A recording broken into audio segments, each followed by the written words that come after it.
अब आते हैं बड़ा ही इंपॉर्टेंट हमारा, अब यहां से हमारे इस ऑडिट एविडेंस के ऊपर जो स्टैंडर्ड्स हैं वो स्पेसिफिक होने वाले हैं। हर एक स्टैंडर्ड किसी ना किसी स्पेसिफिक, है ना, उसके बारे में बात करेगा, नेचर ऑफ ऑडिट एविडेंस के बारे में या सिचुएशन के बारे में। 501, 510, 501, 505, 10, 20, 30, 50 इतने ही इस चैप्टर में, तो 60, 70, 80 चैप्टर नंबर 7 में है, ठीक है, वो वहां पर हम पढ़ेंगे। तो अभी हम जितने भी स्टैंडर्ड पढ़ने वाले, ये सारे स्टैंडर्ड जो है ये सब स्पेसिफिक हैं, काफी इन जनरल नहीं है। जैसे ऐसे 501 है audit evidence, specific consideration for selected items, ये है क्या? ये स्टैंडर्ड एक्चुअल में ऐसे 500 का एक्सपांशन है। अगर आप इसे सही तरीके से देखें तो ऐसे 501 कोई अलग से स्टैंडर्ड नहीं है, ऐसे 501 एक्चुअली ऐसे 500 का एक स्पेसिफिकेशन है, उसका एक एक्सपांशन है। कैसे? यदि मैं आपको ऐसे 500 में लेके चलूं तो आप याद कीजिए, क्या हमने आपको ऐसे 500 में कहीं भी ये पढ़ाया कि किस आइटम के लिए क्या एविडेंस लेने चाहिए? हमने आपको दुनिया जहान की बातें बताई, सफिशिएंट एंड एप्रोप्रिएट एविडेंस लेना,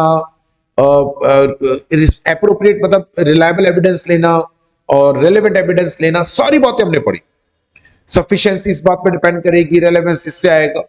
और हम आपको कहीं भी ये नहीं बता रहे कि आपको किस आइटम के लिए कौन सा एविडेंस लेना चाहिए, ये बात हम आपको नहीं बता रहे।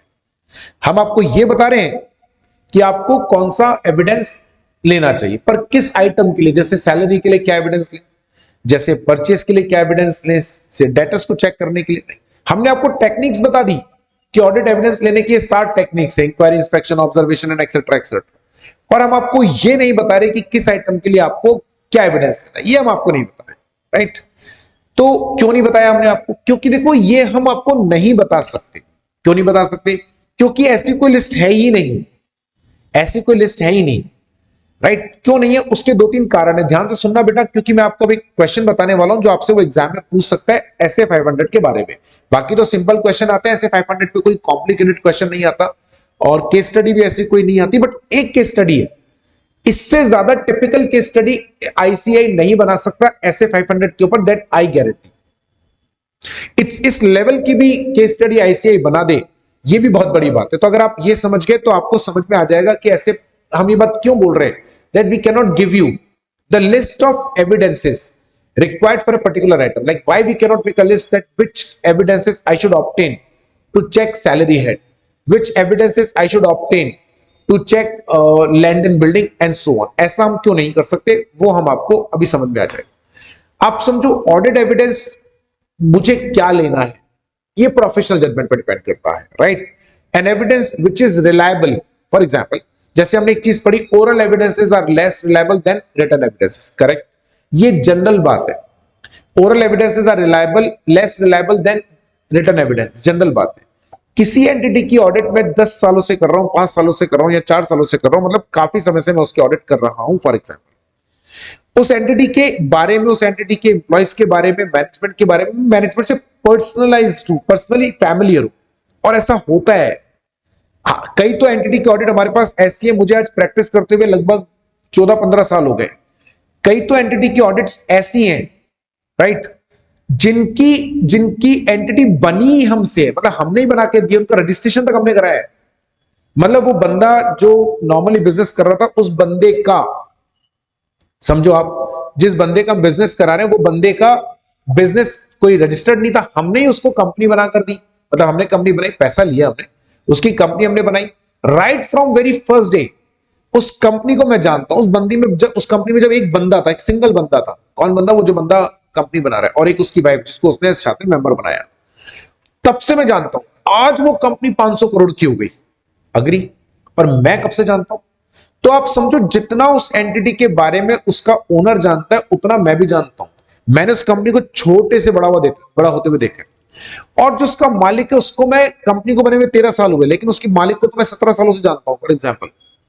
अब मुझे बताओ यार, उस आदमी से मिलने वाला ओरल एविडेंस क्या रिलायबल नहीं होगा? तो मैं, आप समझो उस केस में उसके बोले हुए बात को भी मेरे को, अरे मैं तो जानता हूं वो सच कितना झूठ कितना बोलेगा, मैं जानता हूं कि उसके सच बोलने में, उसकी किस बात में झूठ होगा, क्योंकि मैं उसकी कंपनी के बारे में एक बात जानता हूं, मुझसे वो झूठ नहीं बोल सकता। क्या यहां पे ऑडिट एविडेंस ओरल रिलायबल नहीं होगा।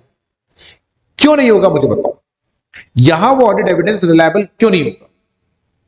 अब मान लो मैं आपको ये लिख के दे दूं कि बेटा देखो, डेटर्स के केस में आपको डेटर से ओरल कंफर्मेशन नहीं करना चाहिए, आपने ये बात रट ली कि डेटर के केस में ओरल एविडेंस नहीं लेना चाहिए, ओरल कंफर्मेशन नहीं करना चाहिए, आप ये बात रट के बैठे हो। आप किसी एंटिटी में गए, जिस एंटिटी में आपके प्रिंसिपल पिछले 10 सालों से ऑडिट कर रहे हैं, वहां का अकाउंटेंट पिछले 10 सालों से आपके प्रिंसिपल को ओरल इंफॉर्मेशन देता था बहुत सारी, आपने तो अग्री करो, और ऐसे कैसे ओरल एविडेंस, आप पागल क्या के अकाउंटेंट हो आप, don't you know oral evidence are not acceptable. ऐसे 500 में साफ लिखे, हमें दिलीप गुप्ता ने पढ़ाया था, ऐसे 500 के अंदर oral evidences are not acceptable. वो कह रहे हैं सर 9-10 सालों से तो मैं ओरल एविडेंस दे रहा हूं, आज तक तो आपके सीए साहब ने कुछ नहीं बोला। अरे सीए साहब क्या करेंगे इसमें, मैं आया हूं ना ऑडिट करने। वो वैसे भी क्या ना, जब आर्टिकल नया नया जाता है ना ऑडिट, बड़े टशन में होता है। पहले दिन जब जाओगे ना आप ऑडिट के आर्टिकल में, खासतौर पर मैं लड़कों के लिए बोल रहा हूँ, पहले दिन जब जाओगे ना ऑडिट में तो एकदम वो बढ़िया पैंट शर्ट पहन के, क्योंकि फॉर्मल, अभी तो तुम जीन्स टी शर्ट पहनते होंगे, फटी जीन्स और आधी अधूरी सी टी शर्ट, और ये अब ऑडिट पे जाओगे ना आर्टिकलशिप में, तो पहले दिन एकदम formal trouser, formal shirt, formal shoes, तो थोड़ा सा अच्छा सा लुक लेके जाओगे। अब वहां जाके जब एंटिटी बोलते हैं, वो फर्म बोलेगी उस ऑडिट पे जाओ, वहां जाके एक अलग ही लेवल का स्वैग होता है हमारा, अलग ही लेवल का स्वैग चल रहा है, मतलब अलग ही लेवल का स्वैग चल रहा है। क्यों अलग लेवल का स्वैग? मतलब अरे I am the auditor, auditor वाला फील आ रहा है। अकाउंटेंट को कुछ समझते ही नहीं हम लोग। अभी उसको जाकर आप बोल रहे हो, बेवकूफी नहीं है आपकी। अब बताओ, कई जगह ऐसा होता है जहां पे ऑडिट एविडेंस हम लोग जो ले रहे हैं, वो एविडेंस एक सिचुएशन में रिलायबल है, वही एविडेंस दूसरी सिचुएशन में रिलायबल नहीं होता। एक एविडेंस एक सिचुएशन में हमको रेलेवेंट लगा, वही एविडेंस दूसरी सिचुएशन में रेलेवेंट नहीं लगा, तो कैसे लिस्ट बना कर दें हम आपको? It depends upon many factors. An evidence can be relevant in one, cannot be in other. An evidence can be reliable in one situation, may not be reliable in other. An evidence can be sufficient in one, but cannot be in another case. इसलिए हमारे पास में कोई list नहीं है, इसलिए हमारे पास में कोई एक एग्जॉस्टिव पूरा वो नहीं है, पूरी तरीके से ऑडिटर के प्रोफेशनल जजमेंट पे निर्भर करेगा। इसीलिए इंस्टीट्यूट ने आपके ऊपर छोड़ा हुआ है, राइट। अब एग्जाम में वो सवाल क्या पूछ सकता है आपसे, वो आपसे एग्जाम में सवाल जो सबसे टिपिकल क्वेश्चन बता रहा हूं, वो आपको लिख देगा, जैसे you have been appointed as an auditor of Z limited, for example mister X has been appointed as an auditor of Z limited, for example while conducting audit mister Z verifying से for example stock, या मैं कोई और item change करता हूं, management auditor is verifying the building, okay, land and building held by the entity as shown in their balance sheet. For the purpose of verifying the land and building, the auditor has asked for the copy of ownership document from the entity. An entity has made available to him the copy of agreement as entered between the company and the seller and the copy of bank statement where the payments are shown. ठीक है, ऐसा आपको दिया।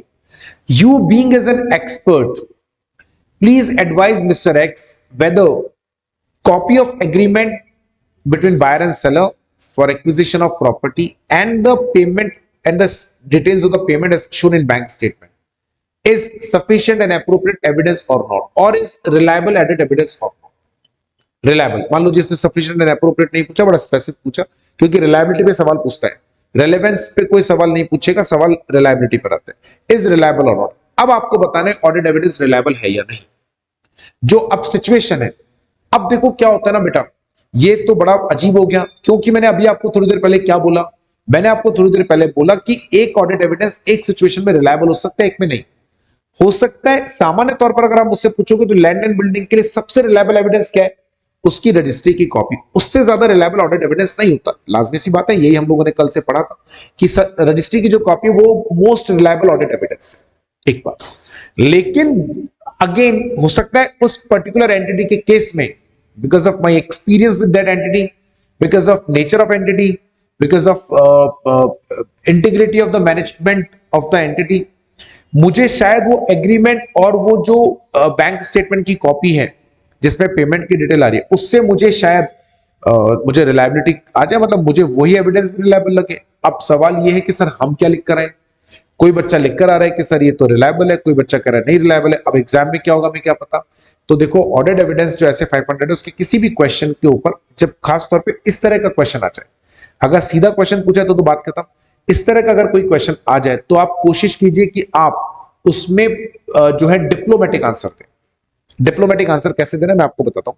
पहले तो इस question में करना क्या, ऑडिट एविडेंस के बारे में 4-5 बातें लिखनी है। किसी भी क्वेश्चन का आंसर आप लोग अगर ये गलती करते रहे अब तक, जैसे ये वाला क्वेश्चन है, आपने सीधा आंसर स्टार्ट करा, कई बच्चे लिखते yes this copy of the agreement if coupled with bank statement is an appropriate evidence, is a relevant reliable audit evidence, or someone can write down no, it is not possible to rely on such evidences because to acquire the property, land and building, we must need to get it registered with registrar office and we should obtain registry copy as it is the only conclusive evidence।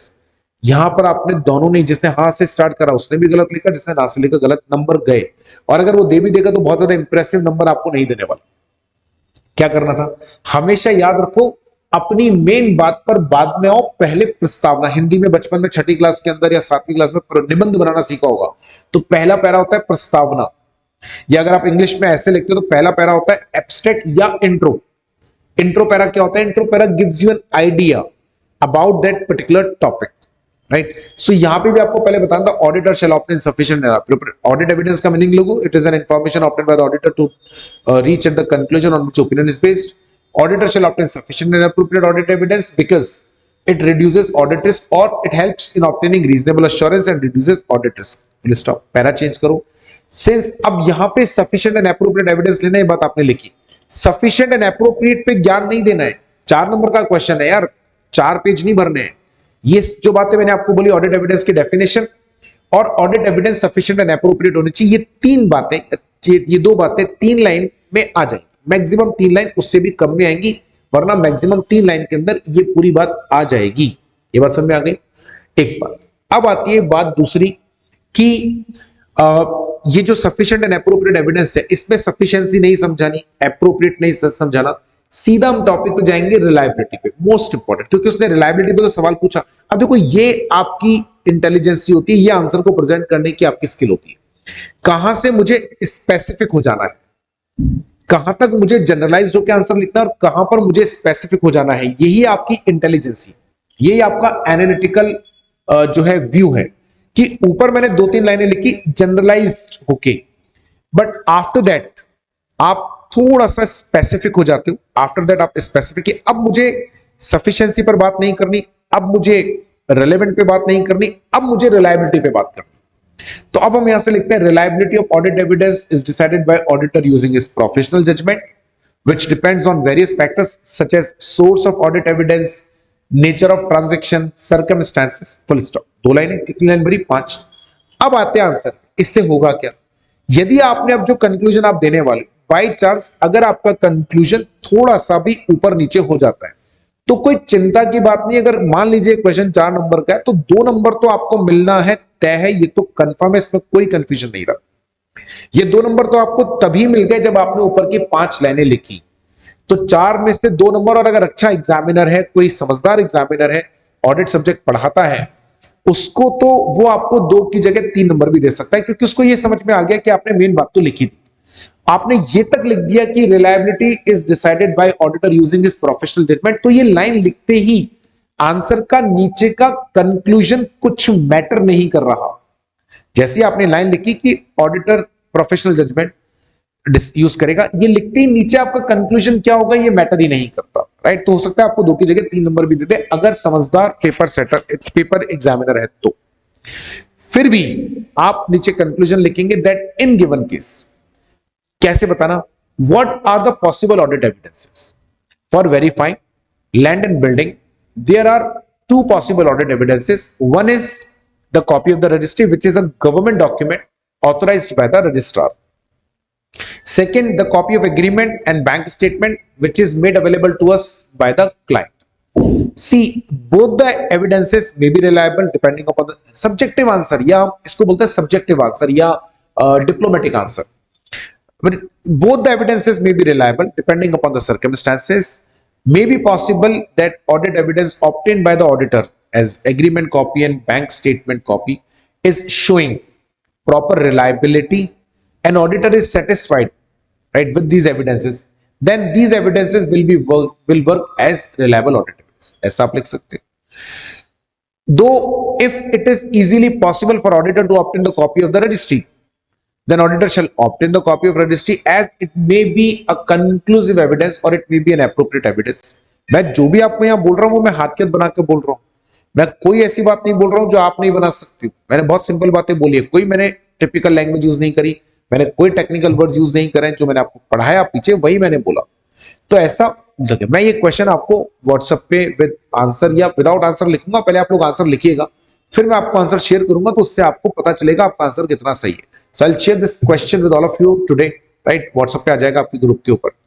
तो इस तरह का question आएगा जिसमें diplomatic. तो ऐसे 500 में तो आप इस बात को वैसे भी ध्यान रखें, ज्यादातर क्वेश्चन के आंसर जो आपको देने हैं वो हमेशा सब्जेक्टिव या जो है सब्जेक्टिव होने चाहिए या डिप्लोमेटिक होने चाहिए. स्पेसिफिक आंसर मत देना और जितना हो सके अच्छा प्रोविजन लिखो. लेकिन लेकिन लेकिन यहां पर एक बात बहुत इंपॉर्टेंट है, वो ये, see do not increase the length of the answer unnecessarily. I have seen this many times.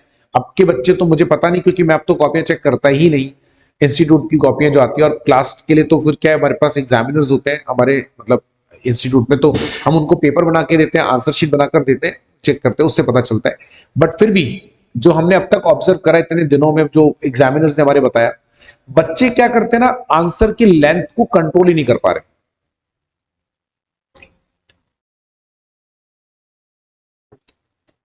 मुझे लग रहा है ये प्रॉब्लम बहुत आ रहा है बच्चों के साथ में. बच्चा आंसर की लेंथ को कंट्रोल नहीं कर पा रहा है. देखो, मैं आपको ये तो नहीं कहूंगा कि जैसा कि बाकी टीचरों ने आपको कभी कहा होगा, शायद कहीं से आपने सुना होगा कि यार प्रोफेशनल एग्जाम में लेंथ मैटर नहीं करती. हो सकता है 4 नंबर के क्वेश्चन का आंसर 2 लाइन का हो, या 2 नंबर के क्वेश्चन का आंसर भी 10 लाइन को. ऐसा कुछ नहीं होता. ये सब बेकार की बातें, फालतू बातें. लेंथ तो मेंटेन करनी पड़ती है. मैंने बोला लेंथ कंट्रोल नहीं कर पाते, मेंटेन तो करनी पड़ेगी ना यार. अब 4 नंबर के क्वेश्चन में कोई 4 लाइनें कैसे लिख के छोड़ सकता है? नंबर कैसे मिलेंगे? 4 नंबर का क्वेश्चन है तो आधा पेज, पौन पेज भरना ही पड़ेगा. अगर 7 नंबर का क्वेश्चन है तो 2 ढाई पेज लिखना ही पड़ेगा, क्योंकि क्वेश्चन इसी इंटेंशन के साथ में बनाया गया होगा.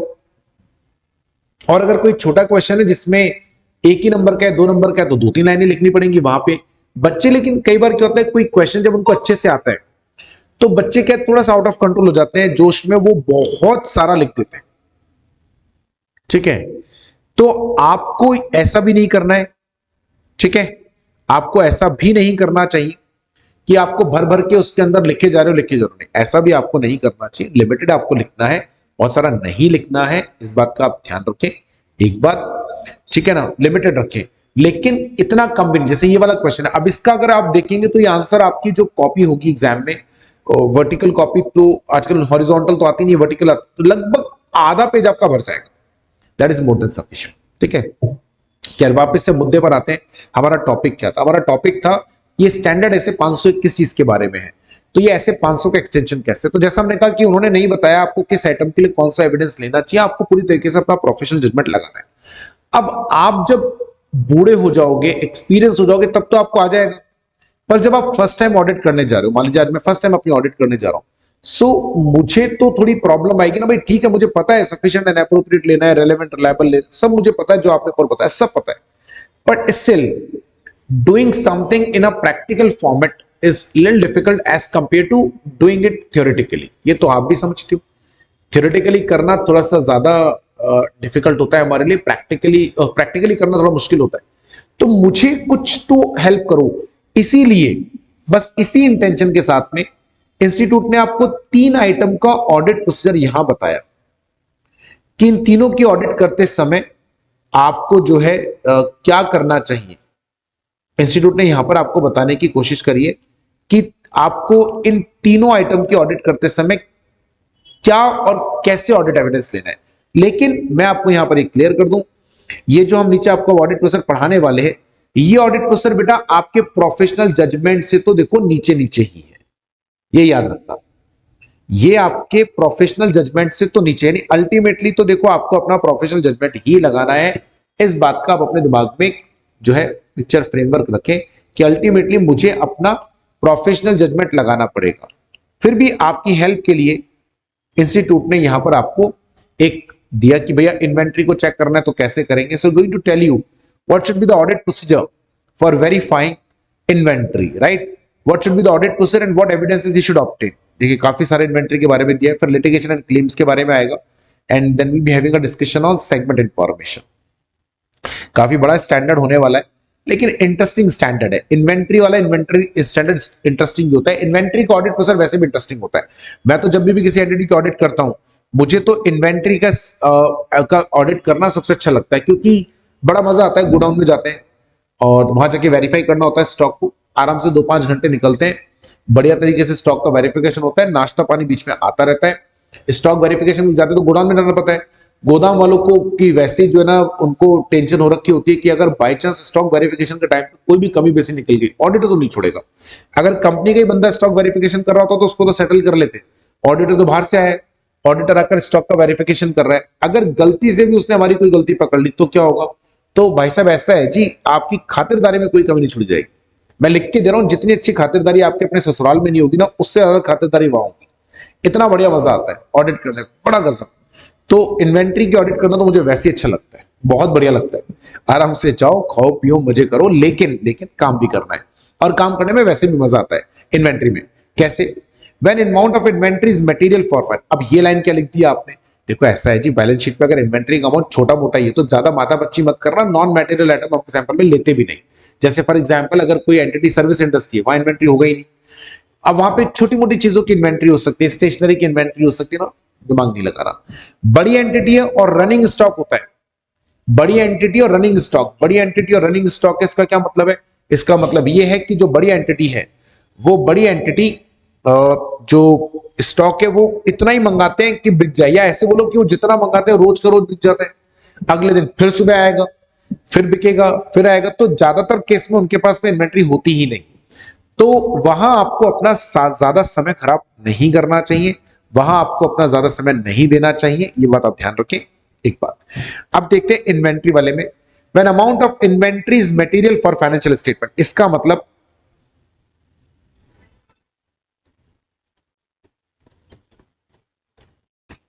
Auditor shall not verify inventory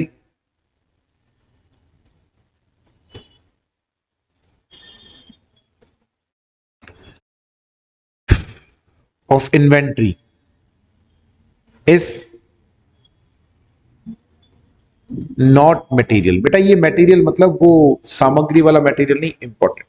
इसलिए हमने क्या बोला? When amount of the inventory is material for financial statement, auditor shall obtain sufficient and appropriate audit evidence. ये तो मुझे लगता है कोई बात ही नहीं है, क्योंकि हम लोग मटेरियल आइटम को सैंपल में लेते हैं, एक बात, और चूंकि हम मटेरियल आइटम को सैंपल में लेते हैं तो उनके लिए हम सफिशिएंट एंड एप्रोप्रिएट एविडेंस लेते ही हैं, ये मुद्दा नहीं है। किस चीज के लिए एविडेंस लेना है? एविडेंस लेना है for existence and condition of inventory, right? मैं लिखता हूं obtain sufficient and appropriate audit evidence for existence of inventory and condition of inventory. For existence, इसकी एक्चुअल में जितनी इन्वेंट्री आप बैलेंस शीट में दिखा रहे हो, जो इन्वेंट्री आप बैलेंस शीट में दिखा रहे हो, एक्चुअल में उतनी इन्वेंट्री है भी क्या? पता चला उतनी इन्वेंट्री नहीं है। जितनी इन्वेंट्री आप बैलेंस शीट में दिखा रहे हो, एक्चुअल में उतनी इन्वेंट्री है भी क्या? और अगर उतनी इन्वेंट्री नहीं है तो बेकार। और दूसरा, उस इन्वेंट्री की कंडीशन। कंडीशन से हमारा क्या मतलब है? कंडीशन से मतलब है कि उस इन्वेंट्री का कैसी कंडीशन है, पोजीशन क्या है उसकी, सही है, खराब है, अच्छी, ये देखना, ये हमें देखना होता है। तो ये दो चीजों के लिए अपने को एविडेंस लेना है। कैसे लेंगे? How to evidence, obtain evidence. दो तरीके आपको याद हो तो, ये मैंने आपको जब हम लोग techniques to obtain audit evidence पढ़ा रहे थे तब मैंने बताया था। मैंने टेक्निक्स में एक तो था ऑब्जर्वेशन, एक था रीपरफॉर्मेंस। उस समय मैंने आपको एग्जाम्पल दिया था, ठीक है? पहला तरीका हमारे पास में क्या हो सकता है? पहला तरीका है आप पर्सनली वहां पर प्रेजेंट रहें, जिसको हम लोग क्या बोलेंगे बेटा? जिसको हम बोलेंगे ऑब्जर्वेशन। कि एंटिटी जिस समय अपनी इन्वेंट्री का फिजिकल वेरिफिकेशन करे, जिस समय एंटिटी अपनी इन्वेंट्री का फिजिकल वेरिफिकेशन करे, आप उस समय वहां पहुंच जाए और आप भी उस इन्वेंट्री का फिजिकल वेरिफिकेशन होते हुए देखें, इसको बोलते हैं ऑब्जर्वेशन। दूसरा, यदि किन्हीं कारणों से आप उस समय अवेलेबल नहीं हो पाए, तो फिर भैया ऐसा है कि आपको खुद को इन्वेंट्री के ऊपर चढ़ के यहां वहां देख के खुद इन्वेंट्री का काउंटिंग करना पड़ेगा। इसको बोला जाता है reperformance. It is known as re performance. ठीक है, तो ये दो मेथड्स हमारे पास में है। ऑब्जर्वेशन कुछ नया थोड़ी, तो हमने पहले भी पढ़ा था। ये दो तरीकों से आप इन्वेंट्री की एग्जिस्टेंस और उसकी कंडीशन के बारे में एविडेंस ले सकते हैं। कैसे? पहले बात करेंगे attendance eight physical inventory counting entity evidence. देखो ये बहुत अच्छा है, मैं व्यक्तिगत तौर पे मानता हूं, ज्यादा उछल कूद नहीं मचानी पड़ती। आप चुपचाप साथ साथ चलते रहे, वो अपने आप काउंट करेंगे। आप बस इतना देख लेना, अच्छा साथ साथ भी चलने की जरूरत नहीं है, आप बस इतना देख लेना। मैं अगर अंदर ना जाकर आपको वैसे ही बताऊं तो आप क्या करना, आप इतना कर लेना बस कि वो जो बंदा इन्वेंट्री का फिजिकल वेरिफिकेशन कर रहा है, जो कि मैनेजमेंट का बंदा है, वो फिजिकल वेरिफिकेशन तो अपने लिए कर रहा है, क्योंकि उनको भी बैलेंस शीट में इन्वेंट्री का वैल्यू लिखना है। वो फिजिकल वेरिफिकेशन तो अपने लिए कर रहे हैं। आप एक बार ये देख लेना कि मैनेजमेंट ने उसे कोई स्पेसिफिक इंस्ट्रक्शंस वगैरह दे रखे हैं क्या। यदि मैनेजमेंट ने उसे कोई स्पेसिफिक इंस्ट्रक्शंस दिए हुए हैं तो वो इंस्ट्रक्शंस को फॉलो कर रहा है नहीं कर रहा है, क्योंकि इन्वेंट्री के नेचर के हिसाब से इन्वेंट्री का फिजिकल वेरिफिकेशन होता है। तो आपको ये देख लेना चाहिए कि क्या इन्वेंट्री का फिजिकल वेरिफिकेशन जब हो रहा है तो कोई स्पेसिफिक प्रोसीजर वो फॉलो कर रहा है, जो मैनेजमेंट ने इंस्ट्रक्शन दिए, क्या वो उनको फॉलो कर रहा है नहीं कर रहा है। जो जो फिजिकल वेरिफिकेशन का तरीका है वो सही हो सके तो एक आध दो चीजें आप खुद भी अपने हाथ से देख लेना। 100% तो वही करेगा, बट हम एक आध दो देख लें। तो ये कुछ बेसिक चीजें हैं। देखो, what to do in physical inventory counting, क्या करना चाहिए आपको फिजिकल इन्वेंट्री काउंटिंग होते समय। आपको क्या करना है, अब आप तो ऑब्जर्वेशन कर रहे हो, आपको तो ऑब्जर्व करना है। तो आपको क्या करना है, inspect the inventory to ascertain its existence and evaluation of its condition. सबसे पहले इन्वेंट्री का जब फिजिकल काउंट हो रहा है तो आप इंस्पेक्शन करो, रीपरफॉर्म नहीं, इंस्पेक्शन, दूर से खड़े होकर देखो उसके इन्वेंट्री के, आप डॉक्यूमेंट देखो। अरे इन्वेंट्री परचेज करी तो परचेज की बिल देखो। ठीक है भाई, तू करता रहे तेरी इन्वेंट्री काउंटिंग, मैं देख रहा हूं, और वो परचेज की फाइल और दे दे मेरे को। भाई ये जो इन्वेंट्री इतनी सारी रखी है, इस इन्वेंट्री को तुमने परचेज ही तो करा होगा, तो इस इन्वेंट्री के मुझे क्या दे दे, परचेज की बिल दे दे। ठीक है, परचेज की बिल से आपको क्या पता चल जाएगा कितनी कितनी इन्वेंट्री परचेज हुई है, ये आपको पता चल जाएगा। तो आप उनके बिल का देखो, राइट, उससे आपको इन्वेंट्री के एग्जिस्टेंस का पता चलेगा, उसकी कंडीशन को देखो, देख के पता चल रहा है ना। इंस्पेक्शन में क्या बताया था आपको, याद करो, जो चीज फिजिकली एग्जिस्ट करती दिख जाएगा ना यार, मटेरियल कितना सफाई से रखा हुआ है, कहीं यहाँ चूहे तो नहीं घूम रहे हैं, है ना, या मटेरियल टूट फूट तो नहीं हो रही है, सीम तो नहीं आ रही जगह जगह, गोडाउन तो सेफ है ना, पता चल जाएगा ना। तो इन्वेंट्री के एग्जिस्टेंस और उसकी कंडीशन को लेकर आप थोड़ा सा डॉक्यूमेंट को इंस्पेक्शन करो। Perform test count. Test count मतलब खुद परफॉर्म करके देख लो, दो चार इन्वेंट्री वो तो चेक कर रहा है, आप भी हाथ लगा लो, कुछ फर्क नहीं पड़ेगा। Observe compliance with management instruction and performance of procedure for recording and controlling results of physical inventory count।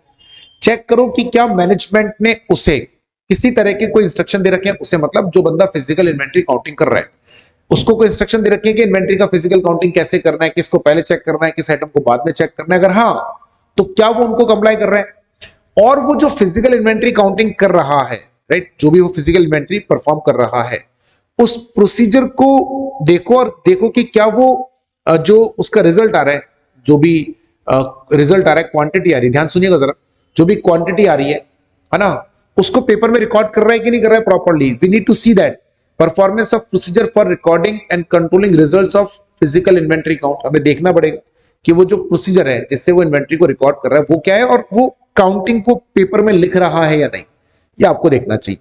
D, obtain audit evidence for reliability of management count procedure. ये बहुत इंपॉर्टेंट है। यहां आपका जो वो है ना, वो काम में आएगा, आपका इंस्टिट्यूट होता है जो वो एक काम में आएगा कि मैनेजमेंट का जो प्रोसीजर है जिससे मैनेजमेंट फिजिकल इन्वेंट्री काउंटिंग करता है, वो प्रोसीजर कितना रिलायबल है, और ये पता चल जाता है। मैनेजमेंट वो देख के पता चल जाएगा ना बंदा कितना ढंग से फिजिकल काउंटिंग कर रहा है। अगर आपको लगे इन्वेंट्री को ढंग से काउंटिंग कर नहीं रहा, गिन नहीं रहा, जल्दी जल्दी गिन रहा है, डिब्बों को खोल के चेक नहीं कर रहा, बस डिब्बे गिन रहा है 1 2 3 4 5, अरे वो डिब्बा कार्टन है, 48 पीस का एक कार्टन है, उस कार्टन को खोल को तो देखो भर रहा है या खाली है। अरे सर भर ही रहा होगा, अरे भर ही रहा होगा क्या मतलब, रैंडमली तो चेक कर ले यार। लाइन से मान लीजिए 100 कार्टन रखे हैं, हो सकता है किसी ने इन कार्टन में खाली कार्टन भी लगा दिए, पॉसिबल है ना। लेकिन आपने क्या करा, आपने तो रैंडमली 1 2 3 4 कार्टन, अरे यही ऊपर से एक आध दो कार्टन को उतार के देख लेता सील पैक्ड है क्या। यदि कार्टन सील पैक्ड है तो मतलब वो नया ही है, उसके अंदर मटेरियल होगा। उससे आपको पता चल जाएगा कि उसका जो प्रोसीजर है वो कितना रिलायबल है या कितना रिलायबल नहीं है, ये अपने को ध्यान में रखना है। So obtain audit evidence for reliability of management count procedure. अभी हमारा ये समाप्त नहीं हुआ है, मैं अभी आपको और बताऊंगा क्योंकि ये तो बहुत छोटा सा है। ठीक है, तो पहला पॉइंट आपको देखना है what to do in physical inventory counting, ये ध्यान में रखें। Now there are certain matters which are relevant in planning at physical inventory counting. क्या वो मैटर्स हैं?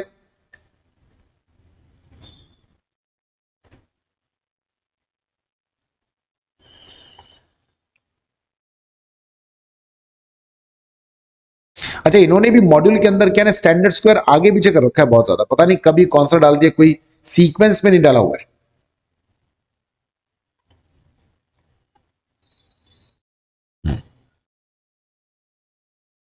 देखो क्या मैटर्स है, यानी जब हम फिजिकल इन्वेंटरी काउंटिंग जाए तो उसकी प्लानिंग करने से पहले कुछ, क्योंकि देखो हमको ये डिसीजन लेना है कि मैं जो मैनेजमेंट फिजिकल इन्वेंटरी काउंटिंग करेगा उसको मैं ऑब्जर्व करूं या मैं खुद रीपरफॉर्म करूं। तो ये डिसीजन लेने से पहले देखो matters relevant in physical inventory counting is nature of inventory. यदि इन्वेंटरी ऐसी है जिसका फिजिकल इन्वेंटरी काउंटिंग खुद को करने की जरूरत नहीं, हम ऑब्जर्व करके भी कर सकते हैं, तो आप ये वाला मेथड चूज करें। Stages of completion of work in progress, WIP का देखो कि मटेरियल डब्ल्यूआईपी में है क्या। अगर देखिए डब्ल्यूआईपी में तो आपके लिए थोड़ी मुश्किल हो सकती है उस इन्वेंटरी को चेक करने में। Risk of material miss statement, अगर आपको लगता है इन्वेंटरी में रिस्क बहुत ज्यादा है, हाई अमाउंट की है या फ्रॉड एंड एरर के चांसेस ज्यादा है। Nature of internal control related to the inventory, management ने किस तरीके का इंटरनल कंट्रोल लगाया है। अगर मैनेजमेंट के द्वारा लगाया गया इंटरनल कंट्रोल स्ट्रांग है तो हम मैनेजमेंट के द्वारा की जाने वाली फिजिकल इन्वेंटरी काउंटिंग पे रिलाई कर सकते हैं, खुद को रीपरफॉर्म करने की जरूरत नहीं पड़ेगी। Whether adequate procedures are expected to be established and proper instructions issued for physical inventory counting, क्या मैनेजमेंट के द्वारा प्रॉपर प्रोसीजर या प्रॉपर इंस्ट्रक्शन दिए गए हैं क्या, इन्वेंट्री का फिजिकल काउंटिंग करने के लिए प्रॉपर इंस्ट्रक्शन दिए हैं क्या। The timing of physical inventory counting, the entity maintains a perpetual inventory. ये परपेचुअल आपको याद है, आपने लीफो फीफो पढ़ा होगा बचपन में, तो आपको ना इन आउट बैलेंस, जितनी बार इन्वेंट्री आएगी उतनी बार रिकॉर्डिंग होगी और जितनी बार जाएगी, यानी एक सिंगल यूनिट भी अगर इन्वेंट्री की यहां वहां होती है तो उसका एंट्री होती है। आजकल सब जगह परपेचुअल चलता है, क्योंकि अगर परपेचुअल है तो वहां पे ज्यादा लोड नहीं होता, वहां पे इन्वेंट्री का रिकॉर्ड जनरली सही होता ही है। The location at which inventory is held including the materiality of inventory and the risk of material misstatement. Location से मतलब है कि भाई गोडाउन में है क्या, अलग अलग जगह, एजेंट के पास तो नहीं रखा, हो सकता है कंसाइनमेंट एजेंट के पास में हो, तो ये थोड़ा रिस्क क्रिएट करता है। इन्वेंट्री जितनी ज्यादा जगह स्कैटर्ड होगी उतना ही रिस्क होता है। Whether assistance of an auditor's expert is needed to obtain sufficient, अगर इन्वेंट्री इस नेचर की है, जैसे मैंने पेट्रोल का एग्जांपल आपको दिया था, यदि इन्वेंट्री इस नेचर की है कि हमें मैनेजमेंट एक्सपर्ट की जरूरत पड़ सकती है, तो वो भी आपको डिसाइड करना है कि मैनेजमेंट एक्सपर्ट की नीड है या नहीं, राइट। तो बच्चों अब हम पढ़ेंगे इन्वेंट्री। अगर हम लोग स्टॉक को वेरीफाई कर रहे हैं, इन्वेंट्री को अगर हम वेरीफाई कर रहे हैं, तो हमें उसके प्रोसेस में जो अडॉप्ट करना होता है उसमें तीसरी चीज हमारे पास क्या आती है, a physical inventory count is done on date other than. क्यों? हमारे पास दो ऑप्शन थे। पहला ऑप्शन था कि आप फिजिकल इन्वेंट्री काउंटिंग जिस समय की जा रही है उस समय आप प्रेजेंट रहो, सबसे अच्छा तरीका। यदि आप उस समय प्रेजेंट नहीं हो पाए किसी भी वजह से, अगर आप उस समय प्रेजेंट नहीं है, ठीक है, तो ऐसे केस में we perform other audit procedure. क्या करेंगे हम लोग, खुद ही जाके परफॉर्म करते हैं। कैसे करते हैं? उसमें से पहला तरीका है if physical inventory count is done by date other than financial statement date. ऐसे केस में क्या होगा, यानी अगर आपने, सामान्य तौर पर क्या होता है, हम ये जो फिजिकल इन्वेंट्री काउंटिंग करते हैं, राइट, ये फिजिकल इन्वेंट्री काउंटिंग 31 मार्च को या 1 अप्रैल को कर ली जाती है, चाहे एंटिटी करे चाहे हम परफॉर्म करें, ठीक है। ये लिखा ना perform audit procedure on entities final inventory record, ये अलग है, इसके बारे में हम बाद में बात करेंगे, अभी ये बात नहीं कर रहा हूं मैं।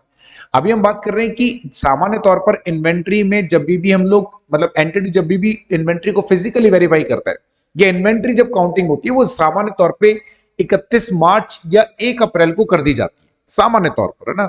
31 ऑफ मार्च या 1 ऑफ अप्रैल को करते हैं हम लोग उस दिन। उसके पीछे रीजन ही होता है कि इन्वेंट्री का मूवमेंट नहीं होता, तो आसान होता है।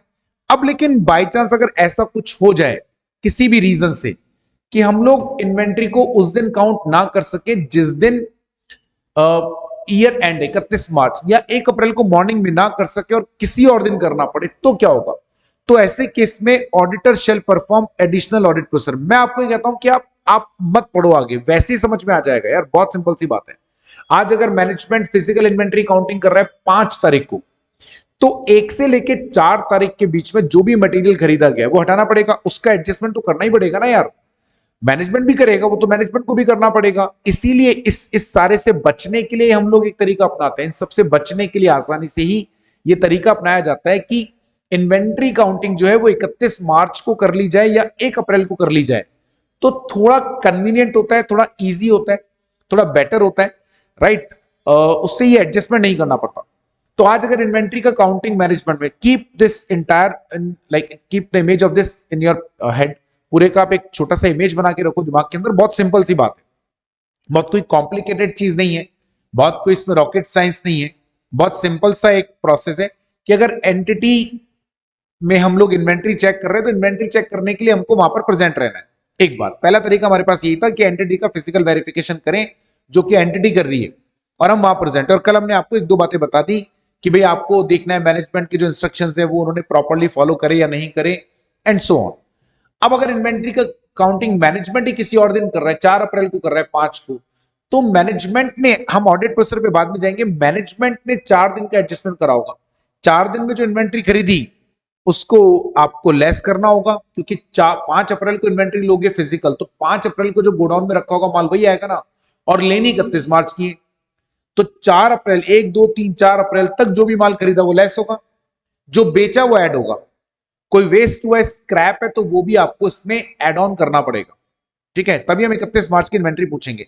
अब मैनेजमेंट ने ये जो चेंज करा है, इस चेंज को भी हमें चेक करना पड़ेगा। यानी इन्वेंट्री तो 5 अप्रैल की आ गई, तो वो तो जो उसने लिस्ट बनाई होगी इन्वेंट्री के, जो रिकॉर्ड हमने कहा था कि वो शीट में जो रिकॉर्ड करेगा वो शीट हम चेक करेंगे। फिर मैनेजमेंट से पूछेंगे कि क्या एडजस्टमेंट करा, उसने बताया ये, तो उसकी कैलकुलेशन को भी आपको चेक करना पड़ेगा। Auditor shall perform additional audit procedure to obtain audit evidence about changes in inventory between counting date and date of financial statement, right? जिस दिन आपने इन्वेंट्री को काउंट करा उस डेट में, और जिस दिन फाइनेंशियल स्टेटमेंट का डेट है। फॉर एग्जांपल अगर इन्वेंट्री 5 अप्रैल को ली, तो 5 अप्रैल और 31 मार्च के बीच में जो भी इन्वेंट्री में चेंज हुआ है उसके बारे में ऑडिट एविडेंस लेने के लिए आपको एडिशनल ऑडिट प्रोसीजर लगाना है। नाम का ही एडिशनल ऑडिट प्रोसीजर है, घबराने की बात नहीं है, कोई बहुत ज्यादा लंबा चौड़ा काम नहीं करना पड़ता, कोई मुश्किल से आधे घंटे का काम होता है। तो एंटिटी से बोल देना कि सर मुझे 1, 2, 3, 4 दिन के सेल्स के और परचेस के रिकॉर्ड दे दो, खत्म कहानी। इतना सही करना है, राइट। 4 दिन के सेल्स के, क्योंकि 5 अप्रैल को जो स्टॉक का वेरिफिकेशन हुआ उस समय जो आपने शीट बनाई जिसमें आपने लिखा कौन सी इन्वेंट्री कितनी है, वो तो मेरे पास है ही, वो तो आपने मुझे दे दी कॉपी। उसी में से मैं लेस कर दूंगा जो माल परचेज हुआ, ऐड कर दूंगा जो सेल हुआ। डिफरेंस जो आएगा वो डिफरेंस ऑटोमेटिकली क्या हो जाएगा, हमारा हटा दिया जाएगा, राइट। तो ये आपको ध्यान में रखना है अगर इन्वेंट्री काउंटिंग किसी और दिन होती। अभी मैं इसको समअप करूंगा ना, तो आपको इसमें याद करने के लिए खाली यही वाला चीज है, ये, राइट। और ये भी बहुत आसान ही है। अब देखो, तो in designing such additional audit procedure below matters shall be consider. अभी जो एडिशनल ऑडिट प्रोसीजर आप लगाने वाले हो, ये एडिशनल ऑडिट प्रोसीजर लगाते समय किन बातों का ध्यान रखना है, whether perpetual inventory records are adjusted. ये क्यों बोल रहे हैं, देखिए अगर परपेचुअल इन्वेंट्री रिकॉर्ड होता है ना, तो उस केस में 1, 2, 3, 4 इन चारों दिनों में जो भी आपने परचेस करा हो, मैंने यहां पर एग्जांपल में जो काउंटिंग डेट है वो 5 अप्रैल पकड़ी है, अगर कोई और डेट है तो उसके हिसाब से लेंगे। तो 1, 2, 3, 4 आपका जो रिकॉर्ड्स अपडेट हो रहे होंगे, रिकॉर्ड्स में जो भी चेंजेस हो रहा होगा, रिकॉर्ड्स में जो भी आपने चेंजेस करे होंगे वो डेली बेसिस पर हो रहे होंगे, क्योंकि जब भी इन्वेंट्री परचेस करा होगा तो रिकॉर्ड चेंज, सेल करा होगा तो रिकॉर्ड चेंज करा होगा, यही करा होगा हम लोगों ने, राइट। तो ऐसे केस में इन्वेंट्री के रिकॉर्ड्स, परपेचुअल रिकॉर्ड्स जो होंगे वो डेली बेसिस पर अपडेट हो रहे होंगे या डेली बेसिस पर अपडेट किए जा रहे होंगे। उन परपेचुअल इन्वेंट्री रिकॉर्ड्स को आपको एक बार देखना पड़ेगा कि वो एडजस्ट हो रहे हैं नहीं हो रहे, राइट। अच्छा, इससे लेकिन अपने को कोई ज्यादा फर्क पड़ने वाला है नहीं, क्योंकि 5 अप्रैल के अपन ने वैसे भी इन्वेंट्री के रिकॉर्ड नहीं देखे, राइट। 5 अप्रैल के इन्वेंट्री के रिकॉर्ड अपन ने वैसे भी नहीं देखे, अपन ने तो 5 तारीख का फिजिकल वेरिफिकेशन। आप ये याद रखिएगा, रिकॉर्ड का मतलब है बुक्स में जो क्वांटिटी आ रही है, और फिजिकली वेरीफाई करने का मतलब है वहां जाकर जो इन्वेंट्री हमने देखी, ठीक है, वहां जाकर जो हमने इन्वेंट्री देखी। तो हमने तो 5 अप्रैल का फिजिकल इन्वेंट्री देखा, रिकॉर्ड्स में आपके क्या वैल्यू, मुझे क्या फर्क पड़ता है, मुझे तो 31 मार्च के रिकॉर्ड में क्या वैल्यू वो देखना है। तो सामान्य तौर पे हमें बहुत ज्यादा कुछ करना नहीं होता इसके लिए। Reliability of perpetual inventory records, आपके परपेचुअल इन्वेंट्री रिकॉर्ड्स रिलायबल है या नहीं, जो कि जनरली होते ही है। And last reasons of significant difference, अगर डिफरेंस आया तो उसका रीजन। देखो डिफरेंस तो आएगा, ये तो तय है। अब अगर यार 31 मार्च का स्टॉक का आपको वैल्यू चाहिए, क्वांटिटी चाहिए, और 5 अप्रैल का आप क्वांटिटी पकड़ रहे हो, तो ये तो लाजमी ही है कि डिफरेंस तो आ ही रहा होगा, लेकिन वो डिफरेंस सिग्निफिकेंट नहीं होना चाहिए। क्यों? क्योंकि देखिए इन्वेंट्री काउंटिंग भले ही हम 31 मार्च को ना भी करें, हम हो सकता है 31 मार्च को ना भी करें, तो भी 31 मार्च से बहुत ज्यादा आगे जाके नहीं करते हैं। कोशिश की जाती है कि 31 मार्च 1 अप्रैल नहीं तो 1 से 10 अप्रैल के बीच में हो जाए, राइट। बहुत ज्यादा आगे नहीं जाते क्योंकि तब तक तो इन्वेंट्री में बहुत सारे चेंजेस हो जाएंगे। अब सवाल है इतने छोटे से पीरियड में, यानी अगर मान लीजिए 10 दिन का या 12 दिन का, मान लीजिए मैं 5 तारीख पकड़, 4 दिन में इन्वेंट्री में कितना ही क्या सिग्निफिकेंट चेंज हुआ होगा, आप सोच के देखो। कोई बहुत बड़ा चेंज तो हो नहीं गया होगा, कोई सब्सटेंशियल चेंज तो हो नहीं गए होंगे, छोटे मोटे चेंजेस ही हुए होंगे। तो अगर कोई सिग्निफिकेंट डिफरेंस आ रहा है तो उसको आपको देखना है, दैट इज रीजन, उसके रीजन आपको आइडेंटिफाई करने, मैनेजमेंट से पूछने। If any between information obtained in perpetual inventory account and inventory records, right.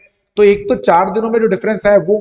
Second, मान लीजिए अगर 5 अप्रैल 2025 का आपने फिजिकल काउंट पकड़ा और इसमें एडजस्टमेंट जो हम लोगों ने करे या जो भी एडजस्टमेंट हुए 4 दिन के, उससे हम जब 31 मार्च के रिकॉर्ड पर पहुंचे कि यार इस फिजिकल काउंट में जो क्वांटिटी आ रही है उसमें से हमने परचेज सेल को एडजस्ट करा, तो जिस इन्वेंट्री काउंट की वैल्यू पर हम पहुंचे, ये किससे मैच करना चाहिए था? 31 मार्च 2025 के परपेचुअल इन्वेंट्री रिकॉर्ड से मैच होना चाहिए था। नहीं, बिल्कुल मैच होना चाहिए था। अगर ये मैच नहीं हो रहा और मैच का डिफरेंस का रीजन कोई छोटा मोटा है तो कोई बात नहीं। अगर डिफरेंस का रीजन बड़ा है तो उस केस में आपको उसका रीजन मैनेजमेंट से फाइंड आउट करना है। वैसे जनरली डिफरेंस नहीं मिलता, लेकिन अगर मिले छोटा मोटा डिफरेंस है तो मत दिमाग लगाना, क्योंकि वो हो जाता है जब हम फिजिकल इन्वेंट्री काउंटिंग करते हैं। तो यार एक आध छोटी मोटी गलती हो जाती है, कोई इन्वेंट्री डबल काउंट हो जाती है, कोई सिंगल काउंट होती है, कोई एक बार भी काउंट नहीं हो पाती है, कुछ इस तरह की छोटी मोटी मिस्टेक्स होती हैं, वो इग्नोरेबल है। बट अगर 31 मार्च की जो इन्वेंट्री की काउंटिंग आ रही है, फिजिकल काउंटिंग, क्योंकि हमने 5 अप्रैल से 31 मार्च की इन्वेंट्री पर हम पहुंचे, वो 31 मार्च के इन्वेंट्री के रिकॉर्ड से अगर मैच नहीं हो रही, तो इसका मतलब यह है कि हमें चेक करना पड़ेगा उसके सिग्निफिकेंट रीजंस क्या है, राइट। अब मैं आपको यहां पर बताता हूं, ये वाला जो टॉपिक है इंडिविजुअली आपसे इसके ऊपर बेटा वो एक सवाल पूछ सकता है individually. So be ready for answering this question. They can ask you a question on this. This is important, actually this is very important, ठीक है। तो अच्छे से आपको पढ़ के जाना चाहिए इसको।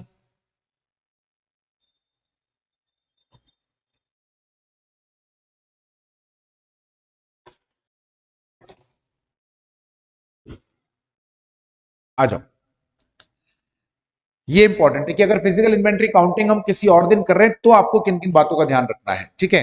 अच्छा, इन केस अब आती है हमारी थोड़ी सी प्रॉब्लम। प्रॉब्लम क्या है? पहला, if auditor is unable to attend physical inventory count, अगर किसी वजह से ऑडिटर फिजिकल इन्वेंट्री काउंट के दिन प्रेजेंट ना हो पाए बिकॉज ऑफ एनी रीजन, तो हमने आपको पहले ही बताया था कि उस केस में आपको किसी ऑल्टरनेटिव डेट पर फिजिकल वेरिफिकेशन करना पड़ेगा। लेकिन लेकिन इस बात का याद रखना, उस केस में आपको खुद करना पड़ेगा फिजिकल इन्वेंट्री काउंटिंग, और ये जो एडजस्टमेंट मैनेजमेंट ने की थी जिसको आपने चेक करा, वो एडजस्टमेंट आपको करने पड़ेंगे। एक बात, right. If unable to attend physical inventory counting due to unforeseen circumstances, observe physical inventory count on alternate date. इन्होंने लिख तो दिया ऑब्जर्व, लेकिन ऑब्जर्व करेंगे कैसे? मैनेजमेंट फिजिकल इन्वेंट्री काउंटिंग रोज रोज नहीं करता।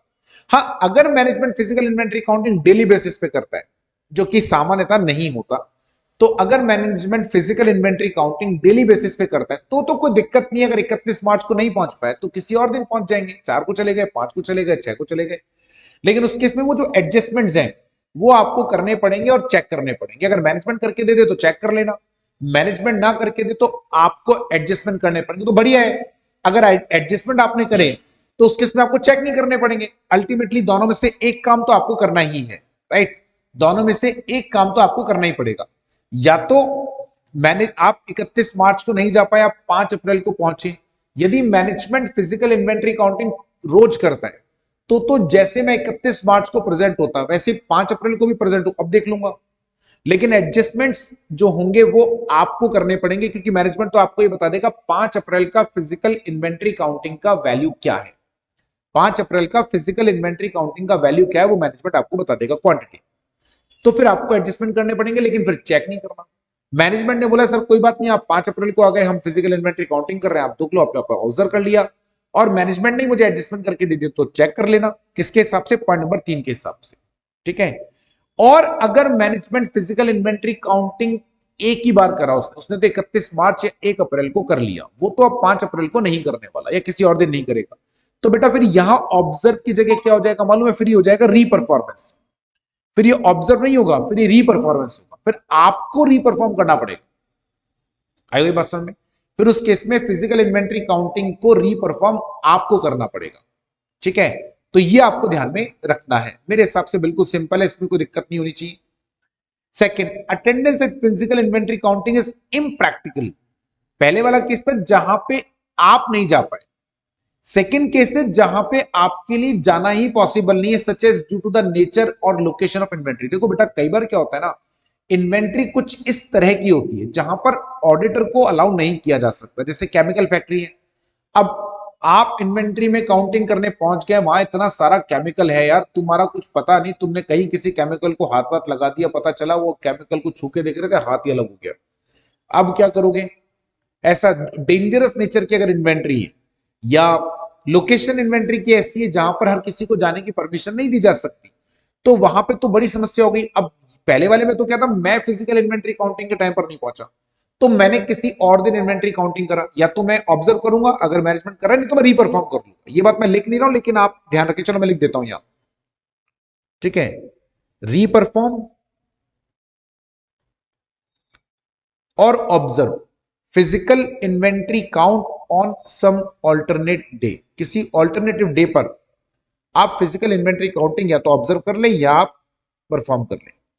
लेकिन यहां वाले में क्या करें, यहां तो मैं जाना चाहता हूं पर मुझे मैनेजमेंट ही परमिट नहीं कर रहा, या रीजन है कि इन्वेंट्री का नेचर ऐसा है, इन्वेंट्री के रखने की लोकेशन ऐसी है जहां पर हम लोग ऑडिटर को फिजिकल इन्वेंट्री काउंटिंग के लिए नहीं बुला सकते। अब ऑडिटर क्या करे, तो यहां इंस्टीट्यूट क्या लिखता है, मैं यहां पर इंस्टीट्यूट के आंसर से थोड़ा सा सेटिस्फाइड कम हूं।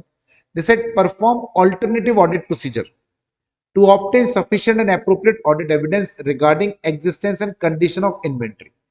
देखो ये अजीब सा है, फिजिकल इन्वेंट्री काउंटिंग का कोई ऑल्टरनेटिव नहीं होता है।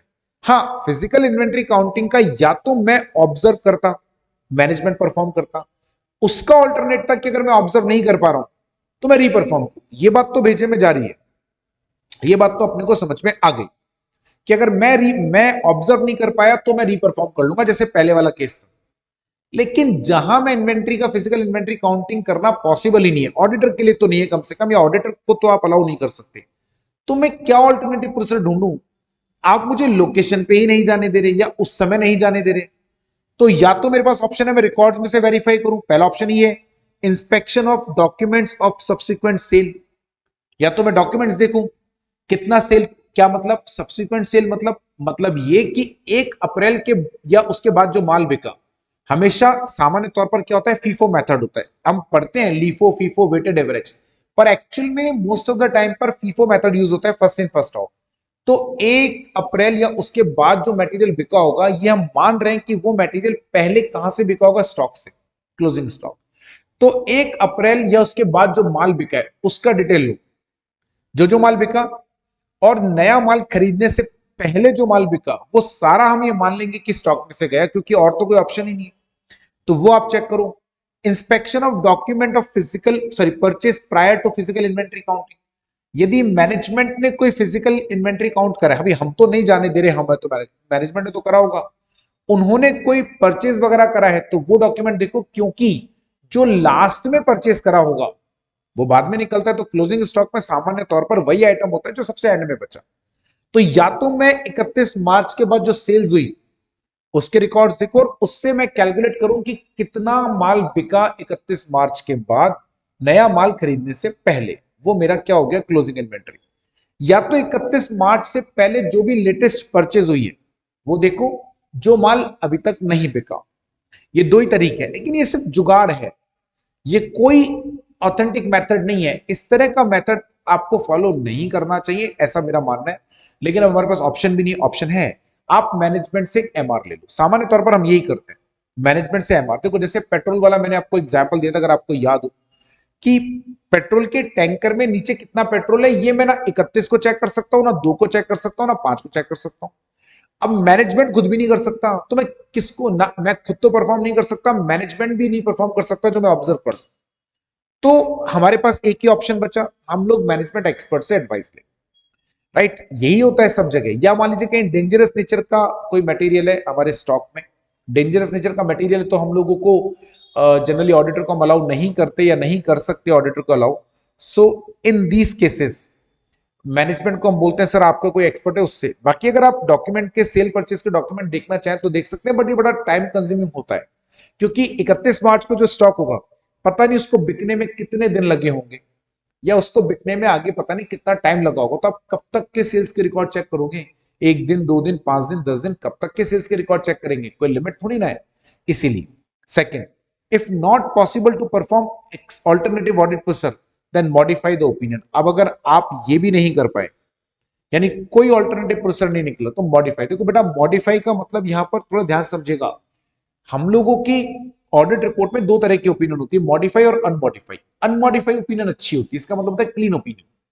इसका मतलब ऑडिटर अपनी रिपोर्ट में लिख रहा है that financial statements are showing true and fair view, इसका ये मतलब है।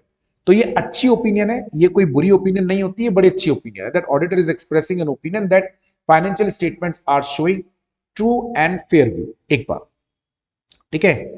लेकिन मॉडिफाई ओपिनियन का मतलब अच्छी ओपिनियन बिल्कुल भी नहीं होता। अभी आप इतना समझ लो, बाकी तो मैं आपको चैप्टर नंबर 8 में बताऊंगा। मॉडिफाई ओपिनियन का मतलब बिल्कुल भी अच्छा नहीं होता। मॉडिफाई का मतलब होता है ऑडिटर अपने ओपिनियन में क्या लिख रहा है, फाइनेंशियल स्टेटमेंट या तो ट्रू एंड फेयर नहीं है, या तो ये लिख रहा है कि मुझे प्रॉपर एविडेंसेस नहीं मिले, या तो वो ये लिख रहा है कि ऑडिट रिपोर्ट में कुछ, फाइनेंशियल रिकॉर्ड्स में कुछ गड़बड़ है। तो अब अगर मुझे एविडेंस नहीं मिले, अब मुझे बताओ मैं करूं क्या? एविडेंस मैथ फिजिकल वेरिफिकेशन आप मुझे करने नहीं दे रहे, क्योंकि इन्वेंटरी का नेचर ही ऐसा है, तो आप भी अपनी जगह सही हो। एक बार ऑल्टरनेटिव ऑडिट प्रोसेस लगाकर मैंने एविडेंसेस लेने की कोशिश करी, लेकिन ऑल्टरनेटिव ऑडिट प्रोसेस लगाकर भी मुझे एविडेंसेस नहीं मिले। अब मैं क्या करूं?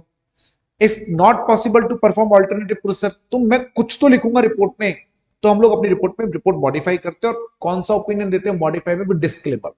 अभी आपको नहीं पता डिस्क्लेमर, मैं बताता हूं। डिस्क्लेमर का मतलब होता है हम ये लिखते हैं I am unable to express opinion on inventory. क्यों? देखिए, आपको इन्वेंट्री को फिजिकली वेरिफिकेशन नहीं हो पाया, ना ऑब्जर्वेशन हो पाया, ना रीपरफॉर्मेंस, रिकॉर्ड चेक नहीं हो पाए, तो आप ये तो नहीं बोल सकते कि इन्वेंट्री एकदम सही है, या बैलेंस शीट में इन्वेंट्री का जो वैल्यू दिखाया वो सही। लेकिन आप ये भी तो नहीं बोल सकते ना इन्वेंट्री का वैल्यू गलत है, ये भी तो नहीं बोल सकते ना आप। अगर आप ये नहीं बोल सकते कि इन्वेंट्री का वैल्यू सही है, तो आप ये भी नहीं बोल सकते कि इन्वेंट्री का वैल्यू गलत है। आप दोनों ही बातें नहीं बोल सकते, आप दोनों ही बातें नहीं कह सकते, ठीक है। इसीलिए हम लोग कौन सा ओपिनियन देते हैं? डिस्क्लेमर ऑफ ओपिनियन देते हैं, हम देते हैं डिस्क्लेमर ऑफ ओपिनियन, ठीक है। तो ये आपको ध्यान में रखना है। खैर अभी आप उस पर मत जाओ, अभी आप इतना लिखो, modify the opinion. However, in no case inconvenience of auditor or not attending physical inventory counting because of matter of difficulty, time or cost involved is not in itself a valid basis for auditor to omit the audit process. Most important practical exam, sorry, case study के लिए, ठीक है, आप इसके ऊपर लगाएंगे 5 star, ठीक है। इतना मोस्ट इंपॉर्टेंट है ये 5 स्टार। मैं पूरे सिलेबस में 5 स्टार 5 ही टॉपिक पे लगवाऊंगा, मुश्किल से 5 या ज्यादा से ज्यादा 6, इससे ज्यादा टॉपिक पे लगवाऊंगा भी नहीं, ठीक है। इसीलिए जिस पे 5 स्टार लगा दिया, कुछ भी हो जाए एग्जाम से एक दिन पहले छोड़ के नहीं जाना, बल्कि एग्जाम में अंदर घुसने से पहले देख जाओ तो और बढ़िया,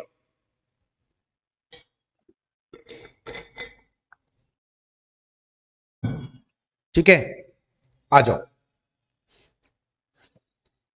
अब इसका मतलब क्या है ये समझ लेते हैं।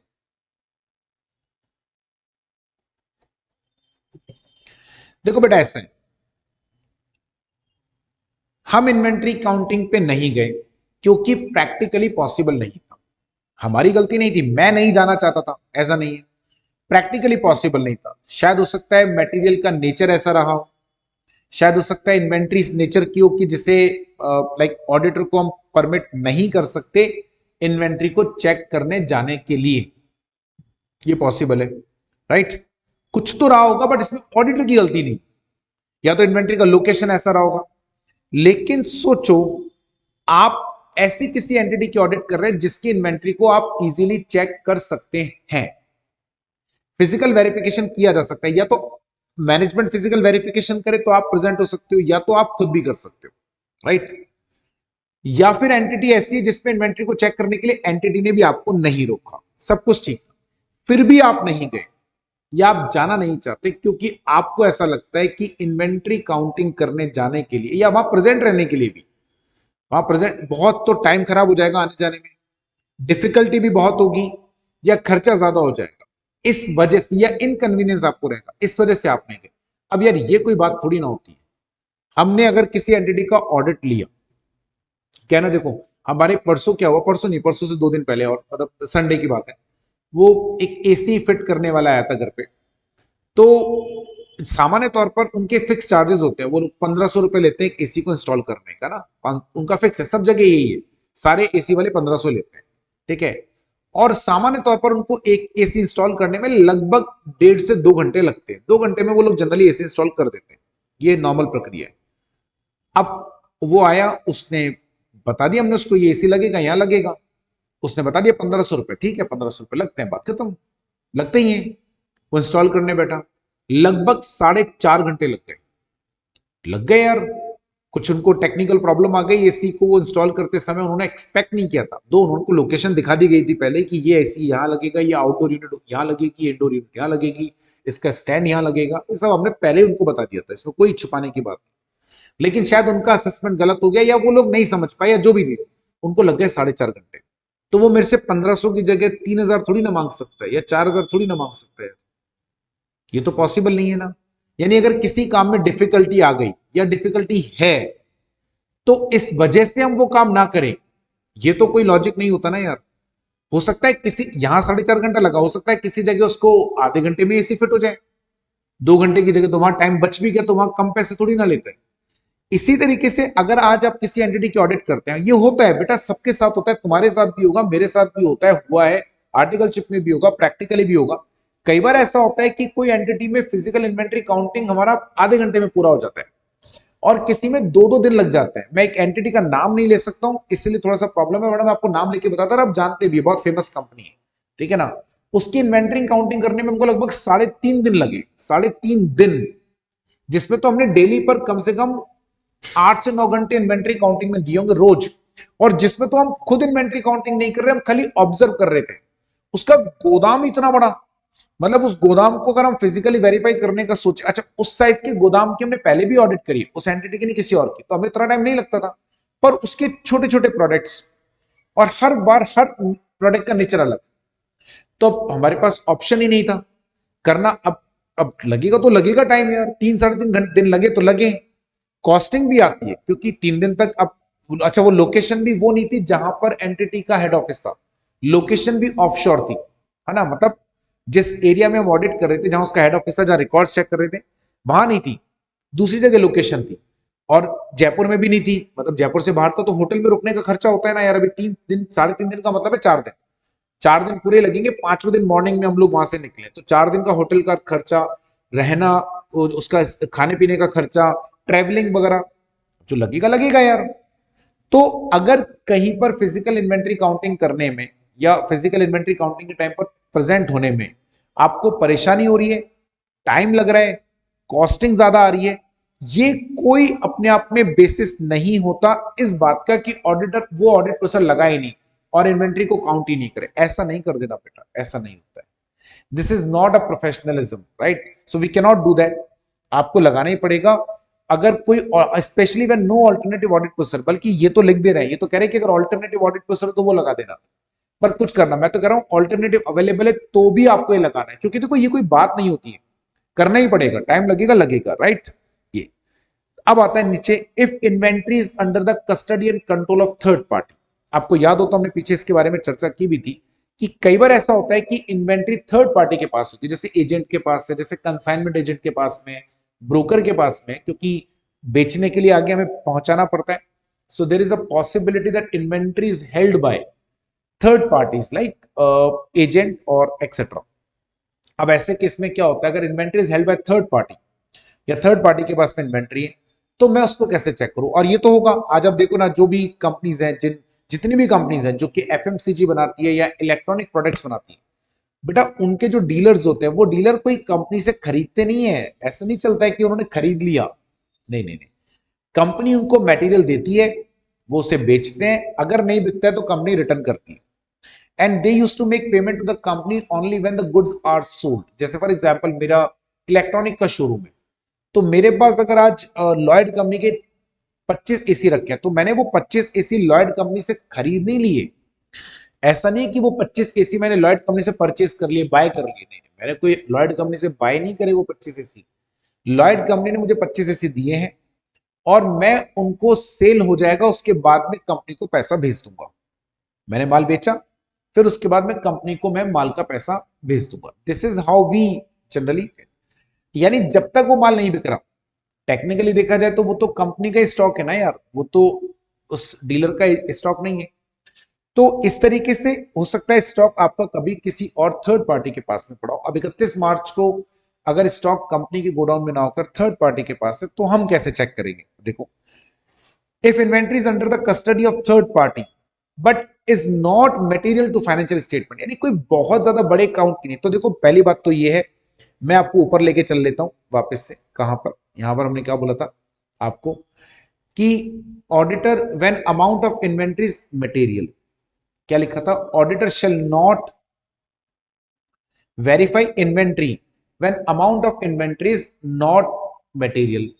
तो सेम ही रूल तो हम यहां लगाएंगे. आज अगर इन्वेंट्री थर्ड पार्टी के पास रखी है लेकिन इन्वेंट्री का अमाउंट मटेरियल नहीं, बहुत ज्यादा इन्वेंट्री नहीं, थोड़ी बहुत है, ऐसा है, you may skip the audit evidences to may skip audit procedure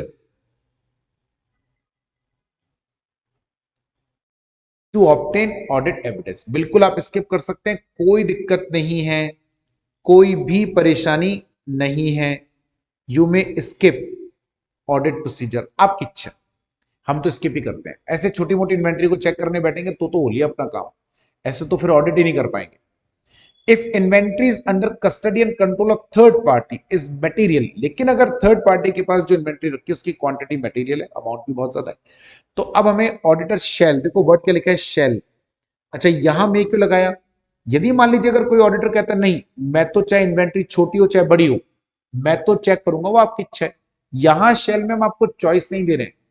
inventory का आपको फिगर चेक करना पड़ेगा. Auditor shall obtain audit evidence regarding existence and condition of inventory. Auditor को इस बात के लिए एविडेंस लेना ही है.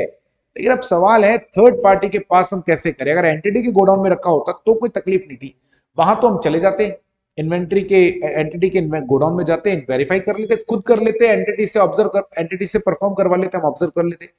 अब थर्ड पार्टी के पास रखा है तो क्या करें, केस में हमें क्या करना चाहिए. तो देखो, request third party to send confirmation from for quantity and condition of inventory. Third party को बोलो कि भैया एक लेटर बनाकर भेजे, लेटर या सर्टिफिकेट बनाकर भेजे हमें, अपने लेटर हेड पे भेजे तो अच्छी बात. लेटर और सर्टिफिकेट ऑफ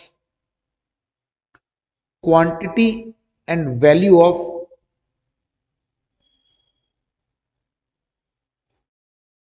इन्वेंट्री, लेटर और certificate of quantity third party भेजेगी लिख के, हमारे लिए वो प्राइमरी एविडेंस है.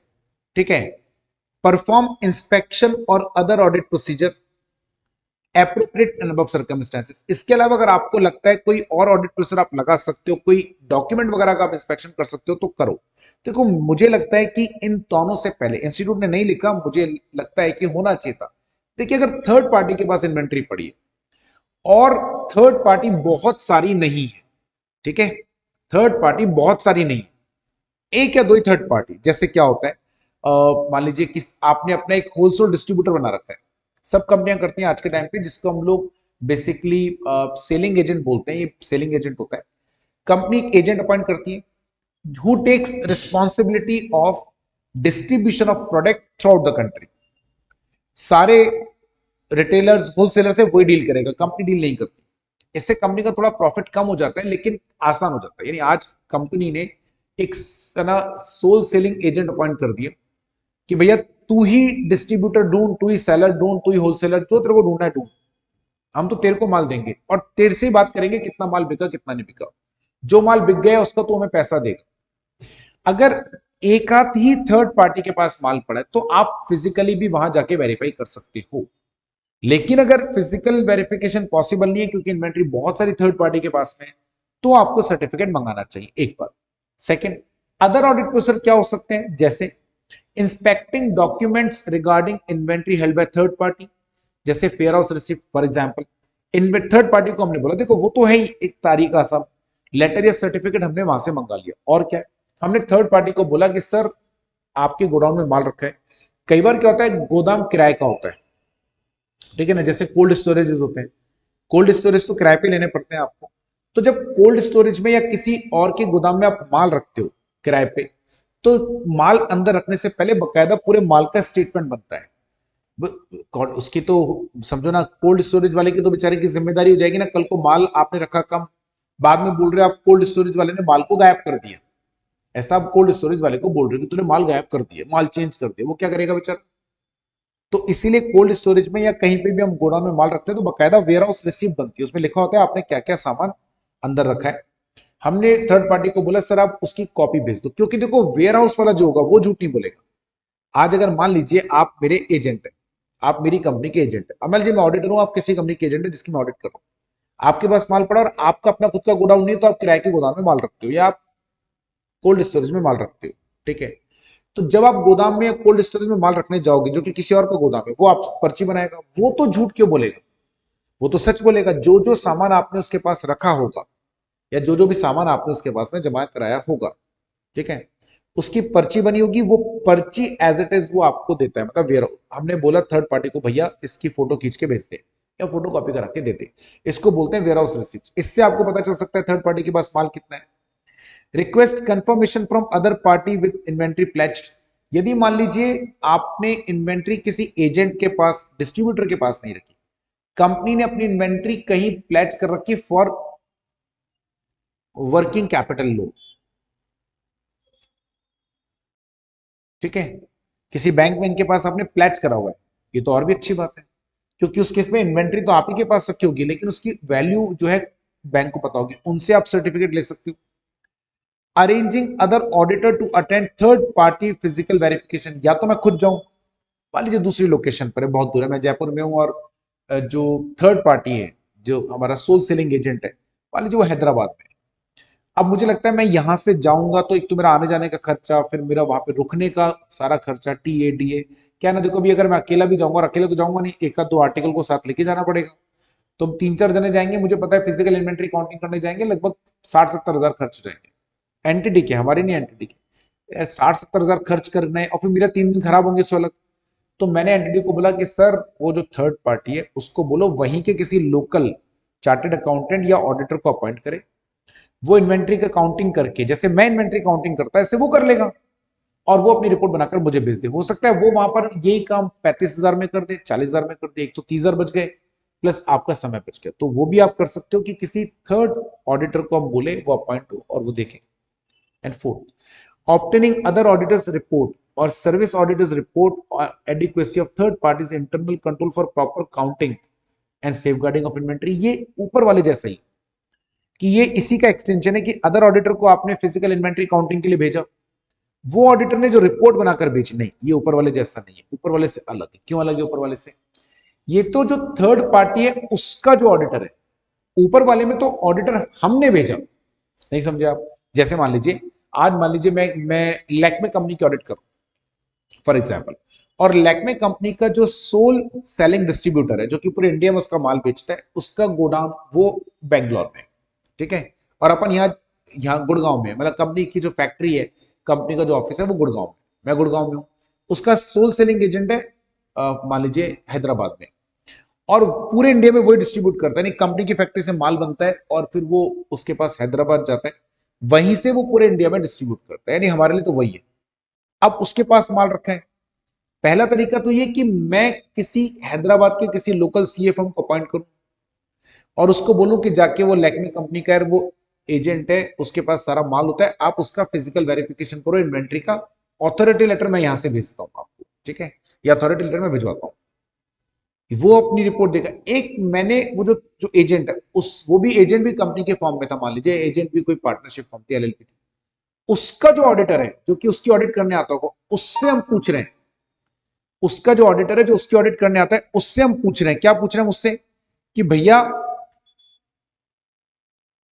उससे हम पूछ रहे हैं कि भैया आपने इस एंटिटी की ऑडिट करी, बोले हाँ, इस एजेंट की ऑडिट करी, हाँ, इसका इंटरनल कंट्रोल भी चेक करे होंगे, बिल्कुल करे होंगे, आप प्लीज हमें बताएं कि इसके इन्वेंट्री के ऊपर इंटरनल कंट्रोल्स जो लगे हुए हैं वो कैसे हैं, इन्वेंट्री काउंटिंग, इन्वेंट्री की सेफ गार्डिंग के लिए इसने जो इंटरनल कंट्रोल लगा रखे हैं वो कैसे हैं? अगर उसकी रिपोर्ट आती है और उस रिपोर्ट में देखो क्या लिखा है, ऑब्टेनिंग अदर ऑडिटर्स रिपोर्ट और service auditors report, service auditor मतलब उस एंटिटी का ऑडिटर, उसकी रिपोर्ट आती है और वो ये बोलता है रिपोर्ट में कि इस एंटिटी के इंटरनल कंट्रोल्स एडिक्वेट है, खासतौर पे इन्वेंट्री से रिलेटेड इंटरनल कंट्रोल एडिक्वेट है, तो आप उस पर भी रिलाई कर सकते हो, अलग से ऑडिट कराने की आपको नीड नहीं है, राइट, ये आपको ध्यान में रखना है। This is how we check inventory held by third party, ठीक है, यहां तक कोई दिक्कत नहीं होनी चाहिए। ऊपर यहां पर आपको मैं लेके चलता हूं, कहां, perform audit procedure on entities final investment inventory records to ascertain whether such records reflect actual inventory results। ये कोई पॉइंट ही नहीं होता, राइट, एक्चुअल में यहाँ पे री परफॉर्मेंस करना होता है, हम लोग इन्वेंट्री के ऊपर री परफॉर्मेंस करेंगे, हम लोग दोबारा से परफॉर्म करते हैं सारे रिकॉर्ड्स को, सारे ट्रांजेक्शन्स को हम दोबारा से चेक करते हैं, राइट, रिजल्ट्स को परफॉर्म करके देखते हैं और हो सके तो रीपरफॉर्म, और अगर इन्वेंट्री के रिकॉर्ड्स है तो वो तो वैसे भी चेक करने पड़ेंगे ना, इन्वेंट्री के रिकॉर्ड चेक करे बिना फिजिकल वेरिफिकेशन जो हमने करा, चाहे वो आपने खुद ने रीपरफॉर्म करा या भले ही एंटिटी ने परफॉर्म करा और आपने ऑब्जर्व करा, दोनों ही केस में फिजिकल वेरिफिकेशन तो हुआ ही है, तो फिजिकल वेरिफिकेशन से जो वैल्यू निकलेगी वो तो रिकॉर्ड से वेरीफाई होगी ना, वो तो करनी ही पड़ेगी, उसका तो कोई बात ही नहीं है। तो other audit process on entity's inventory record is a normal process and to ascertain whether such records reflect actual position, देख लेना एक बार वो रिकॉर्ड्स प्रॉपर हो, एक्चुअल पोजीशन हो, वो देख लेना है, कुछ ज्यादा काम का नहीं है, काम का ये वाला है, खास तौर से इसके अंदर इस पे आपसे सवाल पूछ सकता है, एक इसके ऊपर आपसे सवाल पूछ सकता है, जनरली इधर जो नीचे अभी आपने पढ़ा उसके ऊपर जनरली क्वेश्चन नहीं पूछता, तो बहुत ज्यादा we don't need to bother about this, we don't need to think lot of about this, because बहुत ज्यादा काम का नहीं है, ठीक है।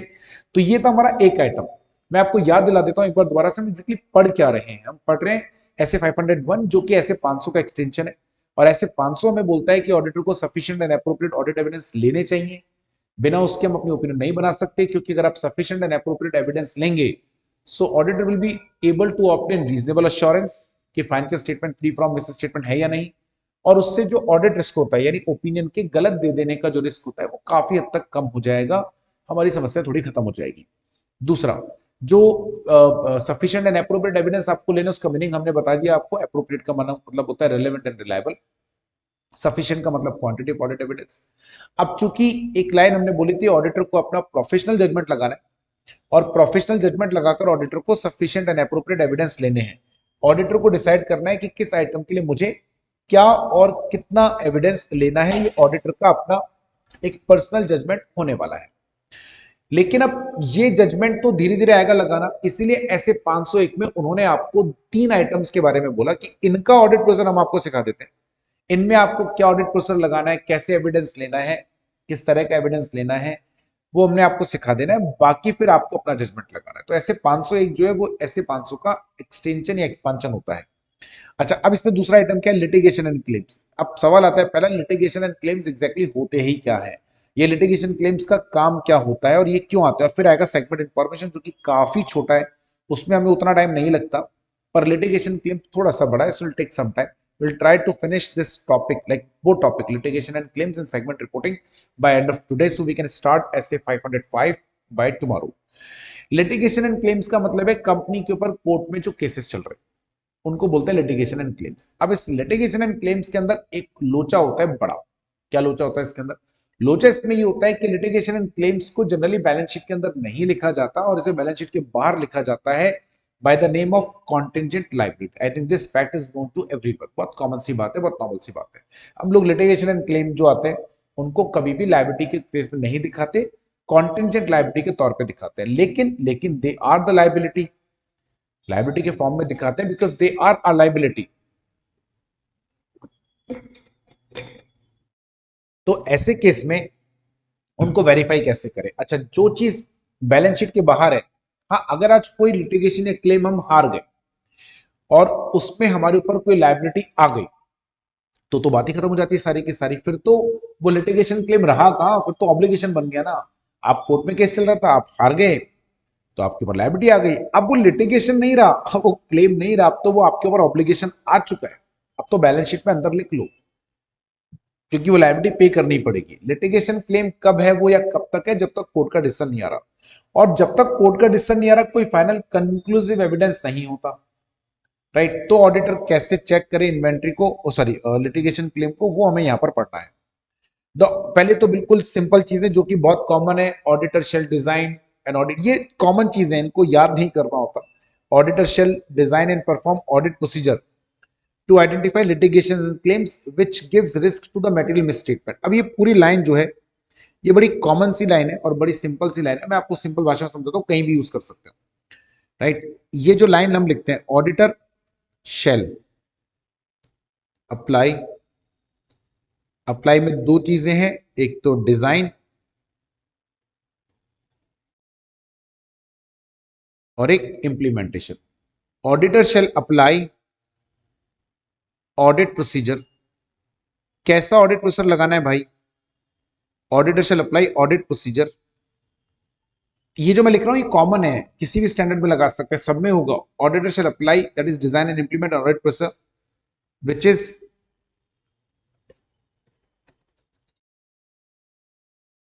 To make identification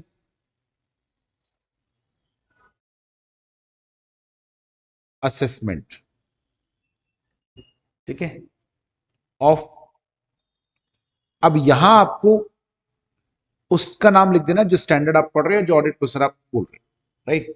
to make और आइडेंटिफाई असेसमेंट ऑफ, जैसे यहां पर है हमारे लिए लिटिगेशन एंड क्लेम्स। मान लीजिए अगर यहां पे लिटिगेशन या क्लेम ना होकर, लिटिगेशन एंड क्लेम्स, अगर यहां पर लिटिगेशन या क्लेम्स ना होकर फर्ज कीजिए कुछ और होता, कोई और आइटम होता, डेप्रिसिएशन, या हो सकता है प्रोविजंस फॉर बैड डेट्स हो सकता था, कोई भी आइटम हो सकता है। लेकिन कौन सा? मटेरियल। क्यों बोल रहे हैं ऐसा? क्योंकि नॉन मटेरियल आइटम तो कोई सा भी हो हम कभी भी चेक नहीं करते। नॉन मटेरियल आइटम तो कोई सा भी हो हम कभी भी चेक नहीं करते। नॉन मटेरियल आइटम को कभी वेरीफाई नहीं किया जाता, कभी नहीं किया जाता, उसको चेक करने का टाइम भी नहीं है हमारे पास। तो ये स्टैंडर्ड आपको क्या बताएगा कि लिटिगेशन एंड क्लेम्स को, मटेरियल लिटिगेशन क्लेम्स यानी जो बड़े बड़े हैं, जो हमारे एंटिटी पर इंपैक्ट डालते हैं, मटेरियल लिटिगेशन एंड क्लेम्स को आइडेंटिफाई करके, असेसमेंट करके, उसका एग्जामिनेशन करने के लिए, आइडेंटिफिकेशन, असेसमेंट एंड इवैल्यूएशन, ये करने के लिए ऑडिटर को एक एप्रोप्रिएट ऑडिट प्रोसीजर लगाना चाहिए। कौन सा ऑडिट प्रोसीजर लगाना चाहिए वो हम बताएंगे। वैसे तो अगर आज ये स्टैंडर्ड नहीं होता तो हमें अपना प्रोफेशनल जजमेंट लगाना होता। हम अपना प्रोफेशनल जजमेंट लगाकर ये डिसाइड करते कि हम क्या ऑडिट प्रोसीजर लगाएं, जिससे कि हमें अगर कोई भी लिटिगेशन एंड क्लेम है तो उसके बारे में जानकारी लग जाए। क्या ना, देखो आप एक बात याद रखना, बैलेंस शीट के अंदर जो लिखा वो भी और जो बाहर लिखा वो भी, दोनों ही बराबर इंपॉर्टेंट होते हैं हमारे लिए। ऐसा नहीं है कि अगर आज कंटिंजेंट लायबिलिटी बैलेंस शीट के बाहर आ रही है तो ये हमारे लिए इंपॉर्टेंट नहीं, नहीं इंपॉर्टेंट है, बिल्कुल इंपॉर्टेंट है, बहुत इंपॉर्टेंट है, अनडाउटेडली इंपॉर्टेंट है, दिमाग लगाने का कोई काम ही नहीं है, ठीक है। तो ये जो मैंने लिखा है इसमें आपको जो लिटिगेशन क्लेम लिखा है इसको हटा के दूसरा आइटम फिट कर देते हैं। जैसे इसके आगे ऐसे 505 पढ़ेंगे, वहां पे लगा सकते हैं। आगे एक आएगा related party transaction, same auditor shall apply design, that auditor shall apply, that is auditor shall design और implement audit procedure to make identification and assessment and evaluation of, क्या, रिलेटेड पार्टी ट्रांजैक्शन हो गया, ठीक है। और मान लीजिए कोई और है, subsequent event, auditor shall design and implement audit procedure to make identification and assessment of subsequent events. इस तरीके से आपको ऑडिट प्रोसीजर कौन सा है उसका नाम यहां लिख देना, बाकी सेम रहेगा। ठीक है, तो ये आपको ध्यान में रखना है। अब सवाल आता है क्या करूं मैं कैसे ढूंढूं? आज मैं किसी एंटिटी के ऑडिट पे जाता हूं तो मैं कैसे ढूंढूं वहां पर, क्योंकि देखो लिटिगेशन एंड क्लेम एक प्रॉब्लम है। आप शायद अभी भी इस पॉइंट को, उसकी इंटेंसिटी को शायद समझ नहीं पाए, या मैं शायद समझा नहीं पाया अपनी बात, आपको इंटेंसिटी को मैं समझा नहीं पाया। लिटिगेशन एंड क्लेम को कैसे चेक करें, ये बात इतनी इंपॉर्टेंट क्यों हो रही है? ये बात इसलिए इंपॉर्टेंट है क्योंकि लिटिगेशन एंड क्लेम्स रिकॉर्ड्स में नजर ही नहीं आते। वो तो बैलेंस शीट के नीचे आ रहे होंगे ना, तो उनका कोई लेजर नहीं होगा, उनकी कोई जनरल एंट्री नहीं होगी, क्योंकि अगर जैसे जनरल एंट्री हो जाती, लेजर बन जाता, तो वो फिर बैलेंस शीट के अंदर आ रहे होते।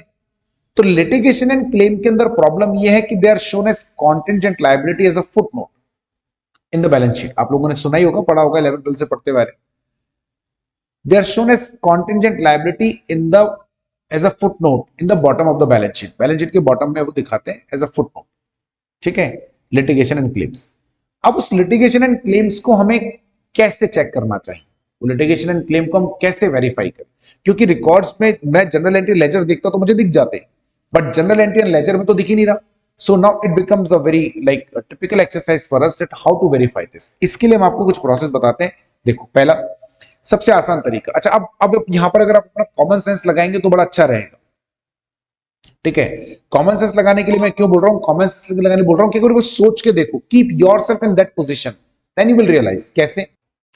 Inquiry of management other employees, बिल्कुल कॉमन सेंस लगाना है। मतलब मैं अगर आज उस एंट्री में गया और जनरल एंट्रीज में दिख नहीं रहा, लेजर में दिख नहीं रहा, क्योंकि एंट्री है ही नहीं, क्योंकि लिटिगेशन एंड क्लेम तो बैलेंस शीट के बाहर आते हैं। अब सपना तो आ नहीं जाएगा कि एंटिटी के अंदर घुसे, और एंटिटी के अंदर घुसते ही आपको सपना आ गया, ऐसा तो होगा नहीं। एंटिटी के अंदर घुसते ही आपको सपना आ गया, एंटिटी के अंदर घुसते ही आपको पता चल गया कौन कौन सा लिटिगेशन क्लेम है, ऐसा तो होने वाला है नहीं। और रिकॉर्ड्स के भरोसे नहीं बैठ सकते, क्योंकि रिकॉर्ड्स में वो ट्रांजैक्शन होगा ही नहीं। So what shall we do? Inquiry of management and other employees as well as in house legal counsel. सबसे पहले कंपनी के मैनेजमेंट, उसके एम्प्लॉयज से पूछो। इन हाउस लीगल काउंसिल मतलब उसके अपने जो खुद के एडवोकेट्स हैं, उसके अपने खुद के जो वो हैं, उनसे आपको पूछना है। Reviewing minutes of meeting of TCWG, company में जो दोस्त चार्ज विद गवर्नेंस, उनकी मिनट। देखो, ये मैं इसलिए बोल रहा हूं, ऊपर वाला तो सिंपल है, मैनेजमेंट से पूछेंगे, एम्प्लॉय से पूछेंगे, लीगल काउंसिल से कि भैया कोई केस तो नहीं चल रहा है एंटिटी में, कोई लिटिगेशन एंड क्लेम हो तो बताओ। इस तरह का हम लोग उनसे पूछेंगे, पता चल जाएगा हमें। सेकेंड, टीसीडब्ल्यूजी की मीटिंग या टॉप मैनेजमेंट की मीटिंग। ये क्यों जरूरी है? ये बेटा इसलिए जरूरी है क्योंकि अगर कोई बहुत बड़ा लीगल केस होगा या कोई बहुत डिस्प्यूटेबल मैटर अगर होगा फॉर एग्जाम्पल, तो उसके बारे में ये तो तय है कि मैनेजमेंट ने या दोस्त चार्ज विद गवर्नेंस ने कोई डिस्कशन करा होगा, तो उनकी जितनी भी मीटिंग्स हुई है उनके मिनट्स मंगाना। उनके मिनट्स में आपको थोड़ा आइडिया लग जाएगा कि कहां कहां पर या कौन कौन से लीगल केसेस कंपनी में चल रहे हैं, कुछ आइडिया लग जाएगा। Reviewing correspondence between entity and it's external legal council. कई बार कंपनी बाहर से भी लॉयर्स को हायर करती है, बड़े लॉयर्स को हायर करती है फॉर हैंडलिंग सच केसेस। तो कंपनी और उनके बीच में कोई भी डिस्कशन हुआ है, कोई कॉरेस्पॉन्डेंस वजह से कोई मेल हुआ हो, तो उससे पता चल जाएगा ना कि क्या डिस्कशन चल रहा है, किस मैटर के बारे में। So you could have an idea about that. Reviewing legal expense account, ये क्यों? अगर कंपनी का लीगल एक्सपेंस में बहुत सारे खर्चे, देखो जनरली लीगल एक्सपेंस में कंपनी के बहुत खर्चे नहीं होते, जो कंपनी का अपना इन हाउस लीगल डिपार्टमेंट होता है उनकी सैलरी वगैरह होती है, या कोई बाहर छोटे मोटे स्टैंप पेपर वगैरह परचेस करे। बट अगर किसी ईयर में लीगल एक्सपेंस अकाउंट में बहुत ज्यादा खर्चे दिख रहे हैं आपको, कोई बड़ा अमाउंट अगर आपको दिख रहा है, इसका मतलब ये है क्योंकि जैसे लॉयर्स की फीस आ रही है। अब लॉयर की फीस कब आएगी? जब आपने बाहर से लॉयर को हायर करा होगा। लॉयर को अगर आपने हायर करा होगा तो लॉयर की फीस भी आपकी गई होगी। तो वो जो लीगल एक्सपेंसेस हैं, उस लीगल एक्सपेंस अकाउंट को देखकर एक अंदाजा लग सकता है कि इस एंटिटी में इस साल कोई ना कोई लिटिगेशन एंड क्लेम शायद आया है। An information obtained about litigation and claims in risk assessment, जिस समय आप रिस्क असेसमेंट कर रहे थे, जिस समय आप एंटिटी के बारे में जानकारी ले रहे थे, उस समय एंटिटी के बारे में जानकारी लेते समय हो सकता है आपको शायद किसी लीगल केस के बारे में कुछ आइडिया लगा हो, किसी लिटिगेशन या कोई क्लेम के बारे में आपको कोई जानकारी मिली हो, ऐसा पॉसिबल है। ये कुछ तरीके हैं जिनसे ऑडिटर एक अंदाजा लगा सकता है, जिनसे ऑडिटर एक अजम्पशन ले सकता है कि क्या कंपनी में कोई भी लिटिगेशन या क्लेम चल रहा है या नहीं चल रहा।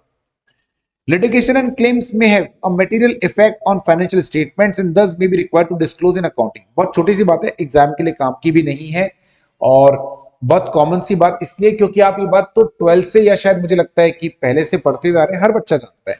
Litigation and claims are items which are shown outside the balance sheet. अब सवाल है कि जब इसकी जनरल एंट्री नहीं हुई, इसका कोई लेजर नहीं बना, तो इसके बारे में हम लोग बैलेंस शीट में बात ही क्यों करते हैं। देखो क्या होता है ना, लिटिगेशन एंड क्लेम्स वो आइटम्स है जिनका फाइनेंशियल स्टेटमेंट पर मटेरियल इफेक्ट आता है या आ सकता है। मान लीजिए अगर आज कोई लीगल केस चल रहा है, कोई कोर्ट केस चल रहा है, फर्ज कीजिए, तो अगर कोई लीगल केस चल रहा है या कोर्ट केस चल रहा है, तो उस वाले केस में अगर आप कल को केस हार गए, तो आप सोचो आपकी बैलेंस शीट की, आपके पीएनएल, आपके बैलेंस शीट की पूरी दिशा और दशा दोनों बदल जानी है। यानी अगर कोई बड़ा केस आप हार गए तो अच्छा खासा एक लीगल ऑब्लिगेशन आपके ऊपर आ सकता है पेमेंट करने के लिए, बड़ा अमाउंट का पेमेंट करने के लिए, लाजमी सी बात है आ सकता है। ऐसी परिस्थिति में, ऐसे केस में आपने जैसे ही अगले साल उसको दिखाया, लोगों को बैलेंस शीट पीएनएल देखते ही झटका लगने वाला है, तय है। बड़ा झटका लगेगा, खतरनाक, राइट। क्यों लगेगा बड़ा झटका? झटका बड़ा इसलिए लगने वाला है क्योंकि आपने पिछले सालों में तो कभी बताया नहीं ऐसा कोई केस चल रहा है, सडनली इस साल कंपनी ने 300 करोड़ का बड़ा पेमेंट करा। Now this could be problematic.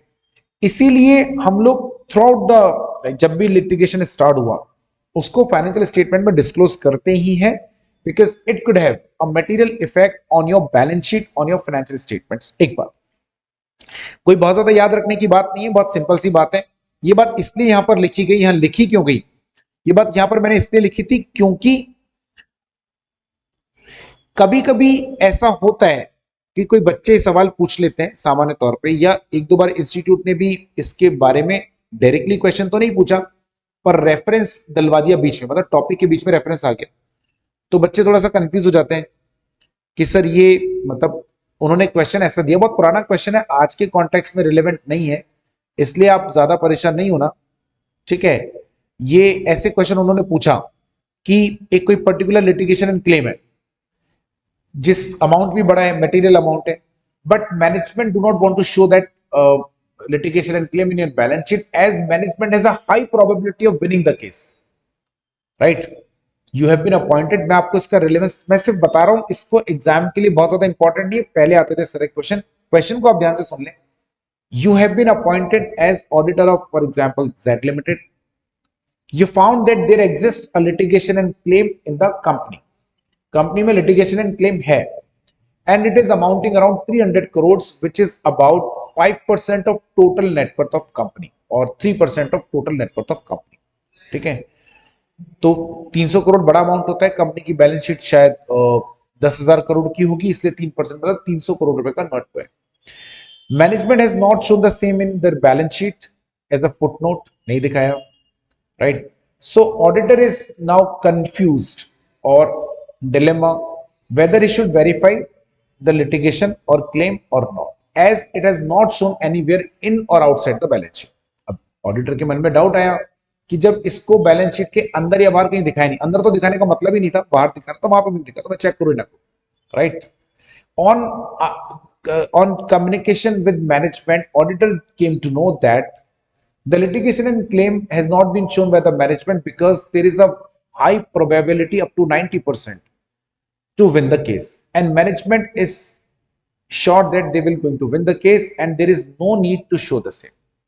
Now you being as an auditor, please advise whether management is correct in his approach or not, and if it is not correct, so how an auditor should verify such litigations and claims। यदि auditor अपनी यदि management अपनी approach में सही नहीं है, यानी आपको भी लगता है कि उसे दिखाया जाना चाहिए था, तो आप उसकी ऑडिट कैसे करेंगे वो आपको बताना है, राइट। इसलिए हमने बोला कि जनरली आपको अगर एक क्वेश्चन आ जाए, वैसे तो नहीं आएगा, बट अगर आ जाए तो आप ये लिख कर आएगा कि यस दिखाना चाहिए, because litigation and claims, right, may have, may क्यों लगा रहे हैं, क्योंकि देखो लिटिगेशन क्लेम अभी थोड़ी ना है, अभी आप हारे थोड़ी ना हो, अभी आप लिटिगेशन एंड क्लेम हारे नहीं, हार जाओगे तो उसके बाद तो बात ही खत्म हो जाती है, ठीक है। तो अभी आप हारे तो हो ही नहीं, तो लिटिगेशन एंड क्लेम्स अगर आप हार गए, they could have a material impact on financial statement, that is why they are very important for the audit.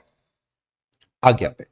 If auditor assesses risk of material misstatement regarding litigation and claim, an audit process performed indicate that other material litigation or claim may exist। ये दोनों बातें एक साथ भी हो सकती है, वरना ये तो होगी, मतलब ये दोनों होंगी या फिर ये होगी, या खाली ये वाली सामान्य तौर पर नहीं होती। मतलब जब आपने ये ऊपर जानकारी ली, ये 1 2 3 4 5 ABCDE के बारे में आपने जानकारी ली, इनसे आपने ये प्रोसेसर आपने लगाया, तो आपको पता चला कि हाँ यार, कंपनी में कुछ लिटिगेशन एंड क्लेम्स तो हैं जो कि मटेरियल भी है, रिस्क है मटेरियल। और उन लिटिगेशन क्लेम, अच्छा लिटिगेशन या क्लेम होना कोई प्रॉब्लम नहीं है, वो तो होते ही यार, हर एंटिटी में होते हैं, उसमें कोई प्रॉब्लम नहीं है, तो होते ही है। लिटिगेशन एंड क्लेम होना is not a problem. Problem है लिटिगेशन एंड क्लेम में किसी तरह का कोई मिस स्टेटमेंट तो नहीं है, जैसे मैनेजमेंट ने लिटिगेशन एंड क्लेम का अमाउंट कम दिखाया हो, जैसे मैनेजमेंट ने लिटिगेशन एंड क्लेम का अमाउंट का एस्टिमेशन गलत कर लिया हो, उसने उसके जीतने या हारने की प्रोबेबिलिटी का एस्टिमेशन गलत कर लिया हो, शायद प्रोविजन गलत बना दिया हो या नहीं बनाया हो, इसको बोलते हैं मिस स्टेटमेंट। लिटिगेशन क्लेम होना हमारे लिए कोई मुद्दा नहीं है, हमारा मुद्दा यह है कि अगर एंटिटी में लिटिगेशन एंड क्लेम्स हैं तो उनमें किसी तरह के मिस स्टेटमेंट होने का रिस्क है क्या। अगर एंटिटी में लिटिगेशन एंड क्लेम है तो उनमें किसी तरह के मिस स्टेटमेंट होने का रिस्क है। लिटिगेशन एंड क्लेम में मिस स्टेटमेंट होने का मीनिंग मैं आपको दोबारा समझा दूं कि शायद मैनेजमेंट उनको फाइनेंशियल स्टेटमेंट में एज अ फुटनोट शो नहीं कर रहा, या शायद मैनेजमेंट उनका अमाउंट सही डिस्क्लोज नहीं कर पा रहा, वैल्यू असेस सही नहीं कर पा रहा है, इसको बोलते हैं मिस स्टेटमेंट्स। या जानबूझ के मैनेजमेंट ने लिटिगेशन एंड क्लेम के अमाउंट को नहीं दिखाया या कम दिखाया, इसको कहा जाता है मटेरियल, इसको बोलते हैं मिस स्टेटमेंट। ठीक है, तो ऑडिटर को यह चेक करना है कि क्या एंटिटी के मिटिगेशन एंड क्लेम्स में किसी तरह के miss statement, material miss statement का रिस्क है क्या। मैं छोटे मोटे मिस स्टेटमेंट की तो कोई बात नहीं, बट अगर लिटिगेशन एंड क्लेम में कोई मटेरियल मिस स्टेटमेंट होने का रिस्क है तो वो रिस्क आपको देखना है। अगर मटेरियल मिस स्टेटमेंट होने का कोई रिस्क है, अगर आपको दिख गया तो मैं क्या करूं। सेकंड, अगर ऑडिटर को ऐसा लगता है कि ये जो लिटिगेशन एंड क्लेम है जो मैनेजमेंट ने बैलेंस शीट के नीचे फुटनोट में दिखाया है, उसके अलावा भी अदर लिटिगेशन एंड क्लेम्स हो सकते हैं, तो मुझे क्या ऑडिट प्रोसेसर लगाना चाहिए। या आपने जो ऑडिट प्रोसेसर लगाए उनको लगाकर आपको ऐसा पता चला कि यार यहां तो और भी लिटिगेशन एंड क्लेम्स हैं, हमें सारे लिटिगेशन एंड क्लेम्स के बारे में अभी तक जानकारी नहीं हो पाई है, तो ऑडिटर को क्या करना चाहिए उसके बारे में हमको बात करनी है। राइट, सो देखो, if auditor found risk of material miss statement, ठीक है, auditor found risk of material miss statement in litigation and claims, और ऑडिट प्रोसीजर जो उसने लगाए बाकी आइटम्स के लिए उनको परफॉर्म करके ऑडिटर को किसी लिटिगेशन या क्लेम के बारे में पता चला, जो कि है लेकिन मैनेजमेंट ने नहीं बताया, सो ऑडिटर क्या करेंगे, in addition to above procedure, कौन से वाले, ये जो ऊपर आपने लगाए अबव प्रोसीजर, मतलब ये जो 5 प्रोसीजर हमने लगाए हैं इनकी मैं बात कर रहा हूं। इन पांचों के अलावा auditor also seek direct communication with entities external legal council. ऐसे केस में भैया आपके कान हो जाने चाहिए खड़े। क्यों हो जाने चाहिए, क्योंकि एक तो हमसे बात छुपाई जा रही है, हमें बातें नहीं बताई जा रही, मतलब एंटिटी के material miss statement, litigation and claim है, ये कोई बुरी बात नहीं है, इसमें तो कोई दिक्कत नहीं, लेकिन उसमें मटेरियल मिस स्टेटमेंट है, इसका मतलब उसमें कोई ना कोई फ्रॉड एंड एरर है, या तो एस्टिमेशन मैनेजमेंट गलत कर रहा है, या मैनेजमेंट एस्टिमेशन कर नहीं पा रहा, या जानबूझकर मैनेजमेंट गलती कर रहा है, ऐसा कुछ उसके अंदर गड़बड़ है। तो ऐसे केस में हमारे पास एक ही तरीका बचा कि एंटिटी के एक्सटर्नल लीगल काउंसिल से मैं बात करूं, या फिर ऑडिट प्रोसीजर लगाकर मुझे पता चला कि भैया जितने लिटिगेशन क्लेम इन्होंने बताए हैं उसके अलावा भी और बहुत सारे हैं, उनके अलावा भी बहुत सारे हैं, तो मुझे उनके बारे में जानकारी कैसे हो, उनके बारे में मुझे कैसे पता चले, तो फिर हम लोग एंटिटी के एक्सटर्नल लीगल काउंसिल के पास जाते हैं, उनसे बात करते हैं। क्या करेंगे, auditor should send a letter of general inquiry requesting entity's external legal counsel to communicate directly with the auditor. सबसे पहले तो एक्सटर्नल लीगल काउंसिल को एक लेटर लिखो कि सर आपसे निवेदन है कि आप हमसे पर्सनली कम्युनिकेट करें। कम्युनिकेट करें मतलब क्यों कम्युनिकेट करें, क्योंकि आपकी एंटिटी जिसके आप लीगल एक्सपर्ट हैं उनके उसको पूरी बात बताओ, वो भी देखो प्रोफेशनल्स है, लॉयर्स है, so they will understand your problem. उनको बताओ कि सर ऐसे ऐसे मैं इस एंटिटी का ऑडिटर हूं और इस एंटिटी की ऑडिट करते समय मुझे बहुत सारे लिटिगेशंस एंड क्लेम्स के अंदर डाउट लग रहा है कि मैनेजमेंट ने उसको ढंग से शो नहीं करा या कुछ गड़बड़ है, या मुझे लग रहा है कि और भी लिटिगेशन एंड क्लेम्स है, so I request you to directly communicate with me and to tell me is there any litigation and claims additionally exist, या फिर कोई लिटिगेशन एंड क्लेम का वैल्यू कम ज्यादा तो नहीं दिखाया. If it is possible, rarely that entity's external legal counsel will respond appropriately to a letter of general inquiry. For example, if the professional body to which external legal counsel belongs prohibit, the auditor may seek direct communication through a letter of specific inquiry. अब ऊपर तो हमने एक general letter भेजा, पर अगर आपको ऐसा लगता है कि इस तरीके से अनऑफिशियली अगर मैं मैसेज भेजूंगा, ये तो ऊपर वाला तो अनऑफिशियल ही है एक तरीके से अगर आप देखें, so it is like unofficial message, it is like unofficial communication, like an unofficial communication. क्यों बोल रहा हूं ऐसा, अनऑफिशियल क्यों बोल रहे हो, अरे अनऑफिशियली तो हुआ ना यार, आप उसको जनरल लेटर भेज रहे हो कि सर प्लीज एंटिटी को मत बताना, मैंने आपसे कम्युनिकेट करा है, so you can not send this kind of the letter officially, so you send it. लेकिन अब इस बात की अगर पॉसिबिलिटी है कि वो जो अनऑफिशियल लेटर आपने भेजा, शायद वो जो थर्ड पार्टी है, जो एक्सटर्नल लीगल काउंसिल है, वो रिप्लाई नहीं करेंगे, क्योंकि उनके भी देखो अपने प्रोफेशनल एथिक्स होते हैं. आज अगर मेरा कोई क्लाइंट है, मैं ऑडिटर हूं और मेरा कोई क्लाइंट है, अब मेरा कोई क्लाइंट का डेटर या मेरे कोई क्लाइंट का क्रेडिटर मुझसे डायरेक्टली बात करना चाहे, राइट, इवन इनको तो छोड़ो आप, यदि आज मेरा कोई क्लाइंट है जिसके रिटर्न्स वगैरह मैं भरता हूं, जिसके फाइनेंशियल स्टेटमेंट्स वगैरह मैं बनाता हूं, वेरीफाई करता हूं, राइट, और अगर वो इनकम टैक्स डिपार्टमेंट मुझसे फोन करके पूछे कि सर आपका वो क्लाइंट है उसकी बताओ कितनी इनकम है, आप और हम ड्यूटी बाउंड नहीं है. आपको पता है under clause 1 part number 1 schedule 2 of C act 1949, a chartered accountant in practice will deem to be guilty of misconduct if it discloses information of his client. So अगर इनकम टैक्स से भी आपके पास letter आता है, ED से letter आ गया कि ये आपका क्लाइंट है, बताओ हमें इसकी कितनी इनकम है, सर नहीं बता सकता, because I am professionally bound, I can not tell you.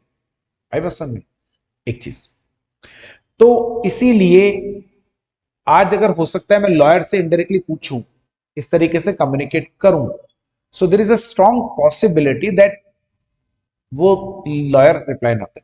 तो ऐसे केस में हम लोग एक specific letter of inquiry, specific letter of inquiry बनाकर हम भेजते हैं, specific letter of inquiry through management. अब ये प्रॉपरली आप अपने लेटर हेड पे बनाएंगे, प्रॉपरली आप अपने उस पे लेटर पैड पे बनाएं और एंटिटी के थ्रू भेजें, तो बहुत ज्यादा बेटर है. इस वाले केस में ये हो सकता है कि वो आपको रिप्लाई कर दे. In this case letter of specific inquiry shall include. अब इस लेटर ऑफ इंक्वायरी में आप क्या पूछेंगे, पहले तो उनको बताओ list of litigation and claims जिनके बारे में आपको जानकारी है. आप उनको लेटर भेजो कि सर मुझे ये लिटिगेशन एंड क्लेम्स तो पता है, managements assessment of outcome of each identified litigation and claim and it's estimate of financial implication. उसके साथ आगे लिखो, क्योंकि अब तो जो भी हम कर रहे हैं वो ऑफिशियली कर रहे हैं, अनऑफिशियली तो अभी हम कुछ कर ही नहीं रहे, ठीक है, तो डरने की तो कोई बात ही नहीं है, ठीक है, अब कोई डरने की तो बात ही नहीं है. तो लेटर में बकायदा बढ़िया से एक एक्सेल टेबल बनाते हैं हम लोग कि सर ये लिटिगेशन एंड क्लेम्स है जिनके बारे में मेरे को पता है. पॉइंट नंबर 1, मैंने जब मैनेजमेंट से डिस्कशन करा तो उन्होंने मुझे ये परसेंटेज बताया है केस के जीतने का, या मुझे ये परसेंटेज बताया है केस के हारने का. थर्ड, अगर हम केस हार जाते हैं तो कितना फाइनेंशियल इंप्लीकेशन आएगा, मतलब कितनी पेनल्टी हमारे ऊपर लगेगी या कितना अमाउंट हमें देना पड़ेगा, ठीक है, उसका अमाउंट भी आपको बता देना, यानी कॉस्ट इन्वॉल्व कितनी. पहले तो हम थर्ड पार्टी से अगर हम कुछ पूछ रहे हैं तो पहले उसको ये तो बताओ कि आपको क्या क्या पता है, उसके बाद ना बेचारा थर्ड पार्टी रिप्लाई करेगा, उसके कैसे रिप्लाई करेगा. Request that entity's external legal counsel confirm the reasonableness of management's assessment and provide the auditor further information if external legal counsel consider total litigation and claims are incomplete. अब हम third, ये main मुद्दा है, अब हम उससे request करेंगे कि सर ये जो ऊपर हमने आपको लिस्ट दी, राइट, जिसके अंदर मैनेजमेंट का असेसमेंट है, केस को कितना जीत पाएंगे कितना हारेंगे, ठीक है, और उसमें कितना हमारा कॉस्ट आ जाएगा, मतलब मैनेजमेंट को कितना, एंटिटी को कितना पेमेंट देना पड़ सकता है, ये जो मैनेजमेंट का एस्टिमेशन है, ये जो मैनेजमेंट का असेसमेंट है, ये जो मैनेजमेंट का एस्टिमेशन या मैनेजमेंट का जो असेसमेंट है, ठीक है, मेरी बात समझना जरा ध्यान से. तो ये मैनेजमेंट का एस्टिमेशन असेसमेंट जो हम आपको बता रहे हैं, प्लीज आप हमें कंफर्म करके बताएं कि ये रीजनेबल है क्या। अब देखो लॉयर्स, जो लॉयर्स उस एंटिटी के लीगल केसेस को हैंडल कर रहे हैं, उनसे बेटर कौन बता सकता है कि ये जो असेसमेंट करा है मैनेजमेंट ने, परसेंटेज बताया है किसको कितना हार सकते हैं कितना जीत सकते हैं ये, या कितना हमारा हार जाएंगे तो क्या हमारे ऊपर ऑब्लिगेशन आएगा।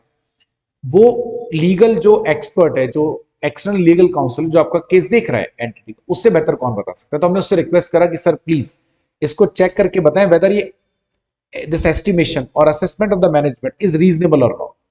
प्लस उनसे ये भी बोलो कि सर आपके पास इसके अलावा अगर कोई और इंफॉर्मेशन भी है इन लीगल केसेस से जुड़े हुए, या कोई और लीगल केस जिसकी हमें जानकारी नहीं हो, तो प्लीज हमें वो इंफॉर्मेशन भी आप शेयर करें। ऐसा हम उनको एक रिक्वेस्ट करते हैं कि दो बातें, कि एक तो तीन बातें हो गई, एक तो ये जो एस्टिमेट है ये रीजनेबल है या नहीं, सेकंड ऐसा इन लीगल केसेस के बारे में कोई एडिशनल इंफॉर्मेशन आपके पास हो, या फिर कोई ऐसा लीगल क्लेम केस या लिटिगेशन जिसके बारे में हमें जानकारी ना हो, राइट, या ये जो ऊपर क्लेम है जिनके बारे में मैनेजमेंट बोल रहा है वो इनकम्प्लीट है, तो प्लीज वो अदर इंफॉर्मेशन भी आप हमें दीजिए। ऐसा हम लोग रिक्वेस्ट करते हैं। लेकिन अब ये जो एबीसी वाला आपने पढ़ा, ये आप तभी कर सकते हो बेटा जब आप फॉर्मल लेटर भेजो। इनफॉर्मल लेटर में इतनी बातें नहीं होती, उसमें तो खाली इतना बोलते हैं कि सर मैं आपसे पर्सनली कम्युनिकेट करना चाहता हूं, then please do not communicate this to the entity. फिर तो बाहर आपने अलग से मिलकर क्या बात करी। ठीक है, next, meet with the entity's external legal counsel with management permission and are held with the representative of management in attendance to discuss likely outcome of litigation or claims। अगर आपको जरूरत लगे, अब देखो अब तो सारा ऑफिशियल है, ये जो ऊपर लेटर मैंने भेजा वो भी मैनेजमेंट की नॉलेज में है, ऑफर जो लेटर भेजा है वो प्रॉपरली मैंने मैनेजमेंट को कम्युनिकेट करके भेजा है, छिपाया अपन ने कुछ भी नहीं है।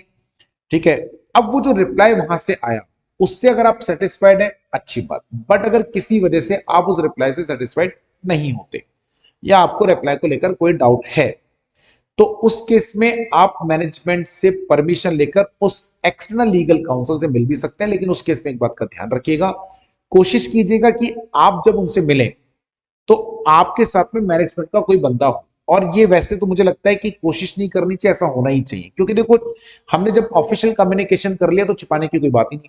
बढ़िया है, मैनेजमेंट का बंदा रहेगा तो एक अच्छी बात और है। अगर मैनेजमेंट ने कुछ झूठ बोला होगा और मुझे उस लीगल काउंसिल ने कुछ और बताया, तो मैनेजमेंट के बंदे के सामने ही एविडेंस मिल जाएगा।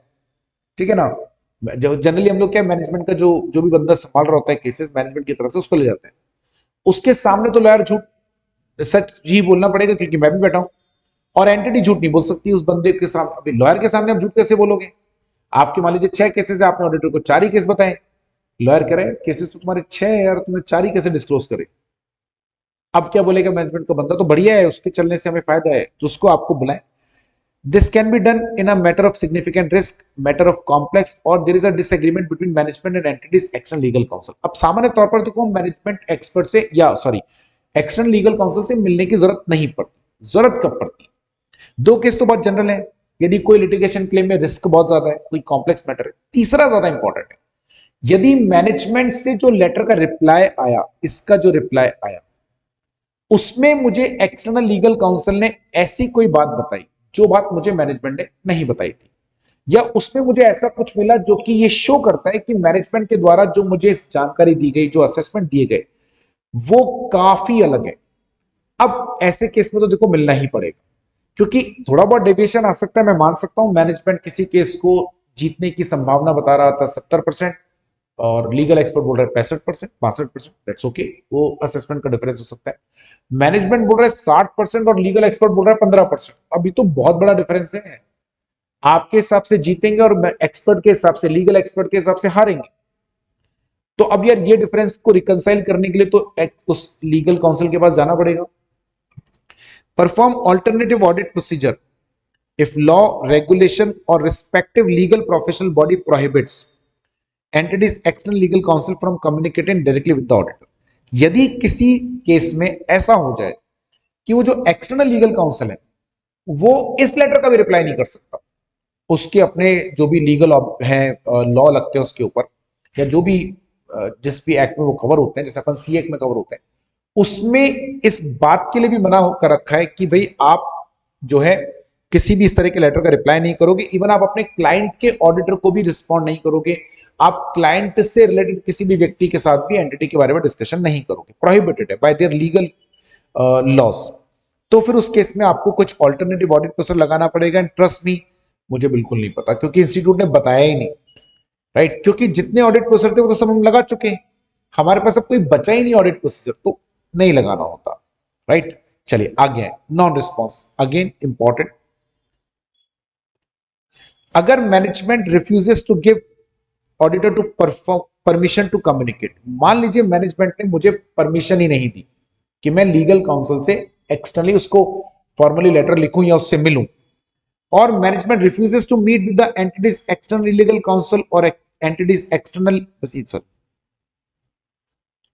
मैं इसको अलग पॉइंट नहीं बनाता हूं, यही लिख देता हूं,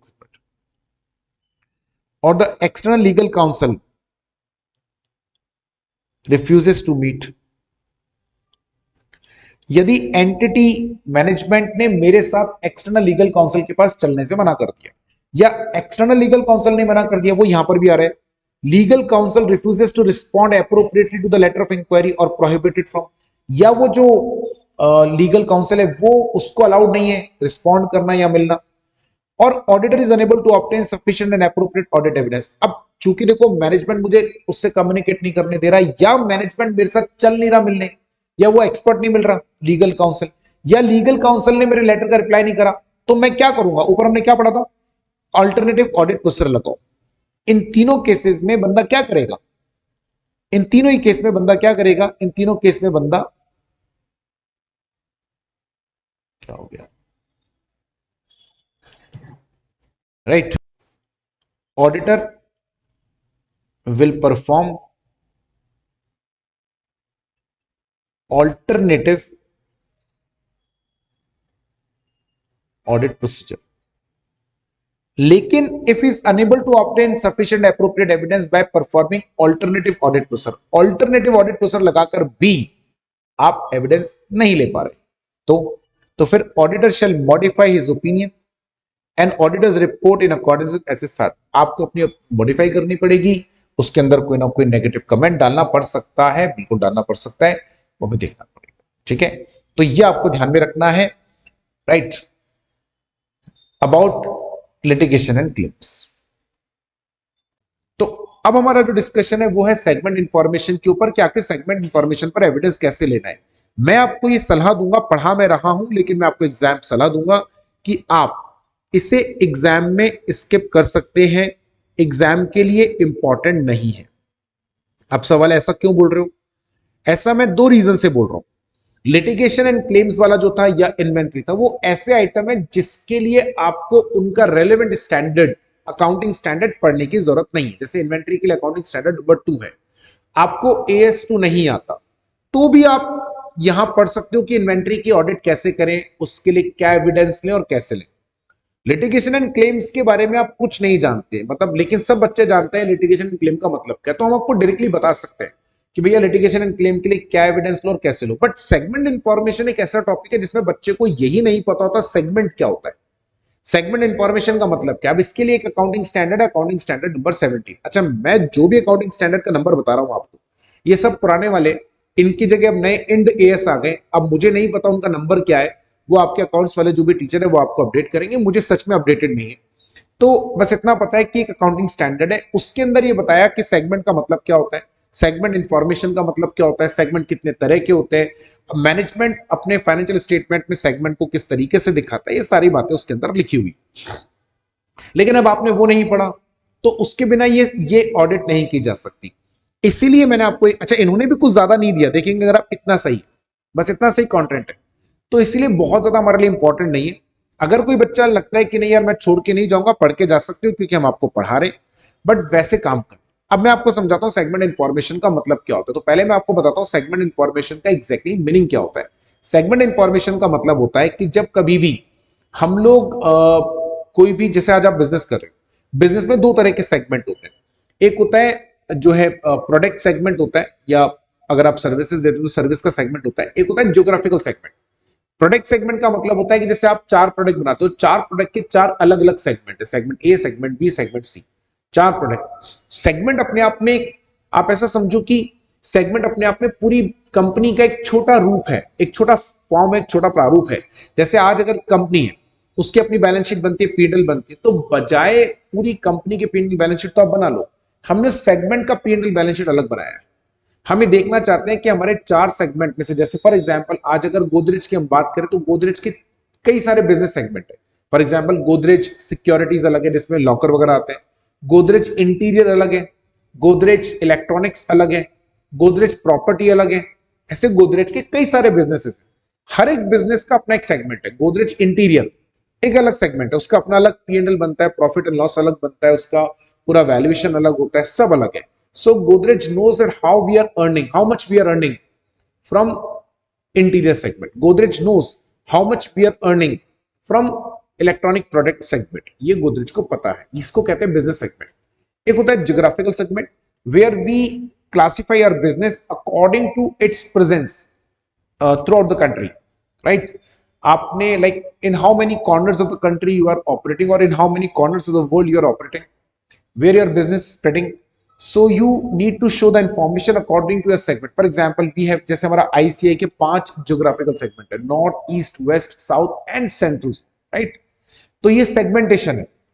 अब अगर प्रोडक्ट सेगमेंट की मैं बात करूं तो आईसीआई के प्रोडक्ट सेगमेंट क्या होंगे? फाउंडेशन, इंटर एंड फाइनल, या फिर और भी कोई चीज अगर वो कराता है, जैसे पहले एटीसी हुआ करता था, अकाउंटिंग टेक्नीशियन कोर्स, या कोई और भी, तो ये हमारे प्रोडक्ट सेगमेंट हो गए, ठीक है? इसको बोलते हैं सेगमेंटेशन। अब अगर कोई भी एंटिटी सेगमेंट्स बनाती है तो अकाउंटिंग स्टैंडर्ड नंबर 17 या जो भी रेलेवेंट अकाउंटिंग स्टैंडर्ड है उसके हिसाब से उसको अपने फाइनेंशियल स्टेटमेंट्स में सेगमेंट वाइज डिस्क्लोजर करना होता है। उसकी इंफॉर्मेशन आप कैसे ऑडिट करेंगे वो इसमें बताया गया। So it refers to, segment का मतलब समझा रहे, सेगमेंट इंफॉर्मेशन का मीनिंग समझो आप। सेगमेंट इंफॉर्मेशन का मीनिंग क्या है? It means information about different types of the products and services of an enterprise and its operation in different geographical areas. अगर आप ज्योग्राफिकली बना रहे हो तो ज्योग्राफिक के अंदर प्रोडक्ट सेगमेंट, यदि आप प्रोडक्ट सेगमेंट बना रहे हो तो प्रोडक्ट के अंदर फिर ज्योग्राफिकल सेगमेंट। जैसे गोदरेज इलेक्ट्रॉनिक्स, उस ये हो गया प्रोडक्ट सेगमेंट, इसके अंदर आप ज्योग्राफिकल बना सकते हैं, नॉर्थ, साउथ, वेस्ट, ईस्ट में कितना कितना है। ऑडिट प्रोसीजर, ये लाइन बिल्कुल कॉमन है जो हम हमेशा से पढ़ते हैं, हर केस में पढ़ते हैं। Auditor shall obtain sufficient and appropriate audit evidence, right? क्या किस चीज, अब कुछ ज्यादा चीजें नहीं है सेगमेंट रिपोर्टिंग में, सारा जो खेल है वो बेटा डिस्क्लोजर का है। सेगमेंट रिपोर्टिंग में सारा जो खेल है वो डिस्क्लोजर का है। AS17 का जो फोकस है वो सेगमेंट, मतलब AS17 है किस चीज के लिए, कि अगर आप सेगमेंट बना रहे हो तो उनको आप अपने फाइनेंशियल स्टेटमेंट्स में डिस्क्लोज कैसे करोगे, ये सेगमेंट इंफॉर्मेशन है। तो ऑडिटर को बस इसी बात के लिए सफिशिएंट एंड एप्रोप्रिएट एविडेंस लेने हैं कि क्या कंपनी ने अपने फाइनेंशियल स्टेटमेंट में सेगमेंट इंफॉर्मेशन का प्रॉपर प्रेजेंटेशन या डिस्क्लोजर करा है या नहीं। C, obtain sufficient and appropriate audit evidence whether presentation and disclosure of segment information is in accordance with FRF or not। इसी के लिए एविडेंस लेना है बस, और बहुत ज्यादा कुछ नहीं है, कि कंपनी ने अपने फाइनेंशियल स्टेटमेंट में जो डिस्क्लोजर करा है, सेगमेंट का जो डिस्क्लोजर करा है, वो as per financial reporting framework है या नहीं, ये आपको बताना है, ठीक है? इस बात के लिए आपको sufficient and appropriate audit evidences लेने हैं। अभी हम कर कैसे सकते हैं, देखो, obtain, how this can be done, obtain understanding of methods used by the management in determining segment information. सबसे पहले तो, और यही सबसे इंपॉर्टेंट स्टेप है, सबसे पहले तो मैनेजमेंट से पूछो कि सर आप बिजनेस सेगमेंट लेते हो या ज्योग्राफिकल सेगमेंट। कई बार एंटिटीज दोनों में से एक को ही फॉलो करती है, कई बार एंटिटीज दोनों में दोनों फॉलो करती है, मतलब वो प्रोडक्ट के अंदर ज्योग्राफिकली दिखाएगी, जैसे मैंने भी आपको बताया ना, गोदरेज इंटीरियर है, गोदरेज इलेक्ट्रॉनिक्स है, तो गोदरेज इंटीरियर में भी 4 ज्योग्राफिकल सेगमेंट है, north, east, west, south. Godrej electronics में फिर नीचे 4-5 सेगमेंट बना दी, राइट? या फिर कुछ कंपनी ज्योग्राफिकल में प्रोडक्ट बनाती है, जैसे नॉर्थ में हमारा इलेक्ट्रॉनिक प्रोडक्ट्स का कितना सेल है, इंटीरियर का कितना सेल है, गोदरेज प्रॉपर्टीज का कितना सेल है। कुछ कंपनीज एक ही सेगमेंट फॉलो करती है, ज्योग्राफिकली फॉलो कर रही है, या एक पर्टिकुलर या प्रोडक्ट वाइज फॉलो कर रही भी कर सकते हो। सबसे पहले आपको एंटिटी से पूछना है कि उन्होंने आखिर अपने सेगमेंट की इंफॉर्मेशन को डिटरमाइन कैसे करा, right? So matters that have relevant in obtaining understanding of this method. अब एंटिटी ने बताया कि सर हमने ज्योग्राफिकल लिया, या तो मैं भी तो मेरा दिमाग लगाऊंगा कि उन्हें क्या करना चाहिए था, ज्योग्राफिकल लेना चाहिए था या उन्हें प्रोडक्ट वाइज लेना चाहिए था या दोनों लेने चाहिए थे। तो मैं अपना दिमाग लगाऊं उसके लिए मुझे कुछ इंफॉर्मेशन तो दो, जैसे एंटिटी की सेल्स कितनी है, transfer and charges between segment, आपस में सेगमेंट में कोई डीलिंग होती है क्या, elimination of inter segment amounts, अगर आपस में हम लोग सेल परचेस करते हैं तो उसको प्रॉफिट पे करते हैं इंटर सेगमेंट, और अगर प्रॉफिट पे करते हैं तो क्या प्रॉफिट का हिस्सा हटा देते हैं क्या जब हम लोग कंसोलिडेट करेंगे, comparisons with budget and other expected results, allocation of assets and cost, ये बहुत इंपॉर्टेंट होता है।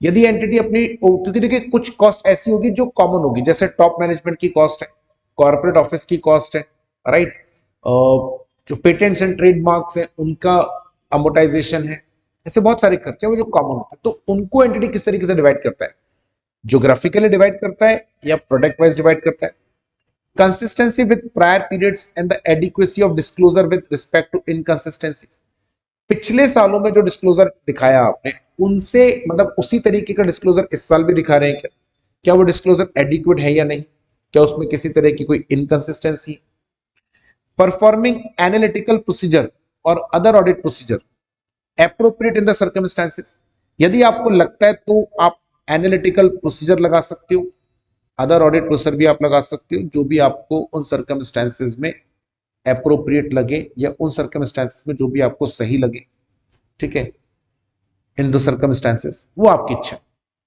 Auditor is not required to perform audit process that would be necessary to express an opinion, काम का पॉइंट नहीं है आपके लिए, इसको छोड़ के जा सकते हैं। मैं तो पूरे स्टैंडर्ड को छोड़ने के लिए आपको बोल रहा हूं, आप आराम से छोड़ के जा सकते हैं एग्जाम, पूरे स्टैंडर्ड सॉरी सेगमेंट इंफॉर्मेशन वाला पूरा टॉपिक छोड़ के जा सकते हैं, काम का नहीं। इसमें से क्वेश्चन आने की जो संभावना है वो उसमें से आएगी या तो इन्वेंट्री या लिटिगेशन एंड क्लेम, उसमें भी ज्यादा जो संभावना है वो इन्वेंट्री वाले में से है, ठीक है। मैंने वैसे तो यहां लिख दिया होगा मोस्ट इंपॉर्टेंट, नहीं लिखा तो मैं लिख देता हूं, ये मोस्ट इंपॉर्टेंट है, तो किसी भी केस में आप इसे छोड़ के नहीं जाए, ठीक है। यहां मैं लिख देता हूं नॉट इंपॉर्टेंट, बीच वाले पे अगर मैं कुछ भी नहीं लिख रहा हूं आप समझ जाए कि वो काम का बहुत ज्यादा है, छोड़ना नहीं है लेकिन बहुत ज्यादा इंपॉर्टेंट भी नहीं है, राइट। सो दिस वाज ऐसे 501